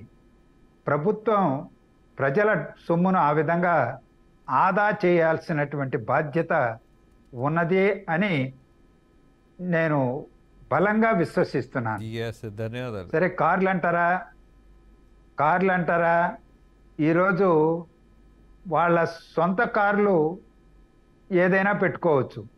ప్రభుత్వానికి సంబంధించి భద్రతా కారణాలు, ఇతర కారణాలు లేకపోతే మామూలు కార్లు ఇవ్వచ్చు అధికారులకు కానీ, ఐఏఎస్ ఐపీఎస్, లేకపోతే మంత్రులకి, వీళ్ళందరికి కూడా. ఒకరికి 2, 3 లేకపోతే ఈ భద్రత పేరుతో ఎమ్మెల్యేలకు 2, 3 పోలీసుల్ని, కానిస్టేబుల్ని ఇవ్వడం, లేకపోతే వాళ్ళకి ఏమీ ఉండదు, ఏమీ థ్రెట్ ఉండదు. థ్రెట్ ఉంటే వాళ్ళకు భద్రత కల్పించడంలో అర్థం ఉంది. వాళ్ళు రౌడీ పనులో, గూండా పనులో, అవినీతి అక్రమాలు చేసి ఈరోజు సొమ్ము సంపాదించుకున్నటువంటి వాళ్ళకి ఏదో తగాదాలు ఎక్కడో కేసులుంటే వాళ్ళందరికీ ఈరోజు ప్రభుత్వ ఉద్యోగులుగా ఉన్నటువంటి పోలీసులని వాళ్ళ భద్రత కల్పించడం ఏంటి? ప్రజల మధ్య తిరగలేరా? అంత ప్రజల మధ్య తిరగలేనటువంటి వాళ్ళు ప్రజలకు ఏం సేవ అందిస్తారు? అందుకని ఈ భద్రత కల్పించేటువంటి దాంట్లో కూడా నిబంధనలు మార్చాలి. ప్రజల మధ్యలో తిరగమనాలి. ప్రజలకు స్వేచ్ఛగా కలిసేటువంటి అవకాశం కలిగించాలి. కానీ ఇక్కడ ఒక ప్రమాదం ఉందేమో లక్ష్మీనారాయణ గారు. ఇవాళ పొలిటికల్ అంతా క్రిమినాలజీని ఫాలో అవుతున్నారు కదా. ఇవాళ ప్రతిపక్షంలోకి వెళ్ళినటువంటి పార్టీ గతంలో అధికారంలో ఉన్నప్పుడు చేసిన అరాచకాలు చూసిన తర్వాత మీకు, నాకు, సామాన్యుడికి, ప్రశ్నించేవాడికి ఎవరికి రక్షణ లేకుండా పోయింది కదా. అందుకని మరి ఇవాళ పాలకపక్షం ఉన్న వాళ్ళకి కొంత రక్షణ కావాలేమో, బట్ దాన్ని కుదించమంటున్నా. ఇప్పుడు నాకు, గఫూర్ గారికి లేకపోతే మీకు రక్షణ ఉందా? మనకి మనమే 5 ఏళ్లుగా విమర్శ చేసాం కదా, ప్రశ్నిస్తూనే ఉన్నాం కదా. ఒక సోషల్ మీడియాలో వీళ్ళు నా ఫోటో కూడా పెట్టి, రాఘవులు గారి ఫోటో పెట్టి, అనేక మంది, మొన్ననే చనిపోయిన రామోజీరావు గారి ఫోటో, ఉపరాష్ట్రపతిగా ఉన్న వెంకయ్యనాయుడు గారి ఫోటో, గజ దొంగలని పెట్టారు చంద్రబాబు నాయుడు గారు. ఈ ఫోటోలన్నీ ఒక 10-12 ఫోటోలు పెట్టి, ఆ గజ దొంగల్లో నాకు కూడా ప్రమోషన్ ఇచ్చారు. అందుకు సంతోషం. మనకేం భద్రత ఉంది? లేదండి, మిమ్మల్ని కలిపేసుకుందామన్న ఒక ప్రయత్నం. ఏ పోలీసులు కాపాడారని? ఎందుకు అవసరం? ఎమ్మెల్యేలకు, ఎంపీలకు కావాలా? ఎక్స్ఎమ్మెల్యేలకు కావాలా? నిజంగానే థ్రెట్ ఉంటే పెట్టండి. అదొక స్టేటస్ సింబల్ అయిపోయింది. చివరిగా మనం ముగించబోయే ముందు మా జర్నలిస్ట్ మిత్రుడు, నా కరస్పాండెంట్ రవిచంద్ర తీసుకొచ్చినటువంటి అంశం మీద మరింత లోతుగా మనం పరిశోధన చేసి ముందుకెళ్ళే ప్రయత్నం అయితే చేద్దాం. Very very thankful to you Ravichandra. ఒక మంచి సమాచారం, ప్రజలకు సంబంధించిన దోపిడీ జరుగుతున్నప్పుడు మీరు ధైర్యంగా అక్కడ ఉన్నటువంటి సమాచారాన్ని తీసుకొచ్చారు, ప్రజల ముందు పెట్టారు. ఇక చివరిగా గఫూర్ గారు, నేను అన్నానే ఇప్పుడు కొన్ని సజెషన్స్. పిల్లల పాఠాల్లో మీరు చెప్పినటువంటి గొప్ప వాళ్ళ జీవిత చరిత్ర ఉండాలి, ఖచ్చితంగా ఉండాలి. మళ్ళీ చెప్తున్నా. అలాగే మరొక విషయం, సాధారణమైనటువంటి జీవన విధానం ఆచరించాల్సిన పరిస్థితి మంత్రులకు ఉంది అని డిమాండ్ చేస్తున్నా. వాళ్ళు నివాస యోగ్యమైనటువంటి భవనాల్లో 3 బెడ్రూమ్ సరిపోతుంది అని నా భావాన్ని మీరు కూడా అఫ్కోర్స్ అర్థం చేసుకుంటారేమో. రాజేంద్ర గారు, ఒకటి మీద భవనంలో ఏముండాలా, కారు ఏముండాలా, ఇట్లాంటి వివరాలు మనం చర్చించడం కంటే, మేము ప్రజాసేవకులము, ఈ డబ్బు ప్రతి రూపాయి ప్రజల డబ్బు, ఇది ప్రజలు తమ ట్యాక్స్ నుంచి చెల్లించినటువంటి, తమ ఆదాయం నుంచి చెల్లించినటువంటి డబ్బు, దీన్ని జాగ్రత్తగా పొదుపుగా ఖర్చు పెట్టాలనే ఒక చైతన్యం కనుక వాళ్ళు స్వతహాగా అలవాటు చేసుకోవడము, లేదా నాయకుడిగా బాబు గారు, పవన్ కళ్యాణ్ గారు మాటికి చెప్తూ ఉండడమో చేయడం ద్వారా, ఇప్పుడు నేను చెప్పేది ఏమిటంటే, ఒక మంత్రి బయలుదేరుతాడండి, మంత్రి వెనుక 10 కార్లు ఎందుకు ఉండాలని నాకు అర్థం కాలే. ఈ 10 కార్లు ఏమిటి? ఒకవేళ ప్రైవేట్ కార్లు ఉంటే వేరు కాదు, ఆయన చూసే శాఖకు సంబంధించింది, ఆయన చూసే శాఖ జిల్లా అధికారికి సంబంధించింది, ఇట్లా ఒక కాన్వాయ్, ఒక ఆడంబరం. ఈ ఖర్చు అంతా దండకు ఖర్చు కదా అది. ఎవరైతే తప్పనిసరిగా ఒక మీటింగ్ పోవాలా, లేదా ఒక విజిట్కి పోవాలా, ఎవరైతే ఇన్స్పెక్షన్ తప్పనిసరిగా పోవాలనుకున్నారో అటువంటి అధికారులను తీసుకొని పోవచ్చు. ఈ ఆడంబరం ఒక 10 కార్లు 20 కార్లు వెంటపోతే అబ్బో ఈ మంత్రికి ఎంత పలుకుబడి ఉంది అనే పద్ధతిలో. తర్వాత రెండవది ఏమిటంటే, ఎవరి మీద అవినీతి ఆరోపణ వస్తే రావచ్చు, నేనేమి అంత శుద్ధ పూసలు, అంత పవిత్రులు, ఈ లెక్కల పొరపాటు చేయని నేనేం అనుకోవడం లేదు. ఎక్కడైనా సరే ఖచ్చితంగా అవినీతి ఆరోపణ కనుక వస్తే ముఖ్యమంత్రి గారు ఉపేక్షించకూడదు. ఇప్పుడు ఇంతకుముందు సుబ్రహ్మణ్యం దళిత డ్రైవర్ను చంపేసినటువంటి వాడు ఉన్నాడు. ఆ సుబ్రహ్మణ్యానికి ప్రభుత్వం కాపాడుతూ వచ్చింది. ఇప్పుడు అంటే ఏ నెల లేదా మాధవ్ No, no, ఉదాహరణ మనం చూసినాం. అనంత అట్లా కాకుండా తప్పు చేసిన వాడు ఎవడైనా ఎమ్మెల్యే కావచ్చు, మంత్రి అనంతబాబుని కావచ్చు, ప్రభుత్వం కాపాడుకుంటా వచ్చింది. సుబ్రహ్మణ్యం చనిపోతే సుబ్రహ్మణ్యాన్ని చంపిన వాడే నేనే చంపానని డిక్లేర్ చేశాడు గఫూర్ గారు. అటువంటి వానికి రక్షణ కల్పించారు. అటువంటి వానికి ఆ పార్టీలో ఎక్కడ చర్య తీసుకోలేదు. పోలీసులు పోయి సెల్యూట్ కొడుతున్నారు హంతకునికి. నా పాయింట్ ఏమంటే ముఖ్యమంత్రి గారు, ప్రధానంగా ముఖ్యమంత్రి గారు, ఉప ముఖ్యమంత్రి గారు అవినీతి ఆరోపణలు వస్తే మేము సహించము అనేటువంటి ఒక క్లియర్ మెసేజ్ ఇస్తే అదుపులో ఉంటారండి. ఎక్కడైనా అటువంటి విషయం కనుక వస్తే నిష్పాక్షిక విచారణకు ఆదేశాలు ఇచ్చే పద్ధతులు ఉంటే వీళ్ళు అదుపులో పెట్టుకుంటారు. సార్ నేను చెప్తాను, పేర్ల సహా చెప్తాను. నేను వైసీపీ రాజ్యంలో 5 సంవత్సరాల్లో ఒక్కొక్క ఎమ్మెల్యే ఎన్ని వందల ఎకరాల ఆస్తులు కబ్జా చేసినాడు, ఎన్ని వందల కోట్ల రూపాయల ప్రజాధనాన్ని ఆర్జించినాడు, ఉదాహరణలు కూడా నా దగ్గర ఉన్నాయి.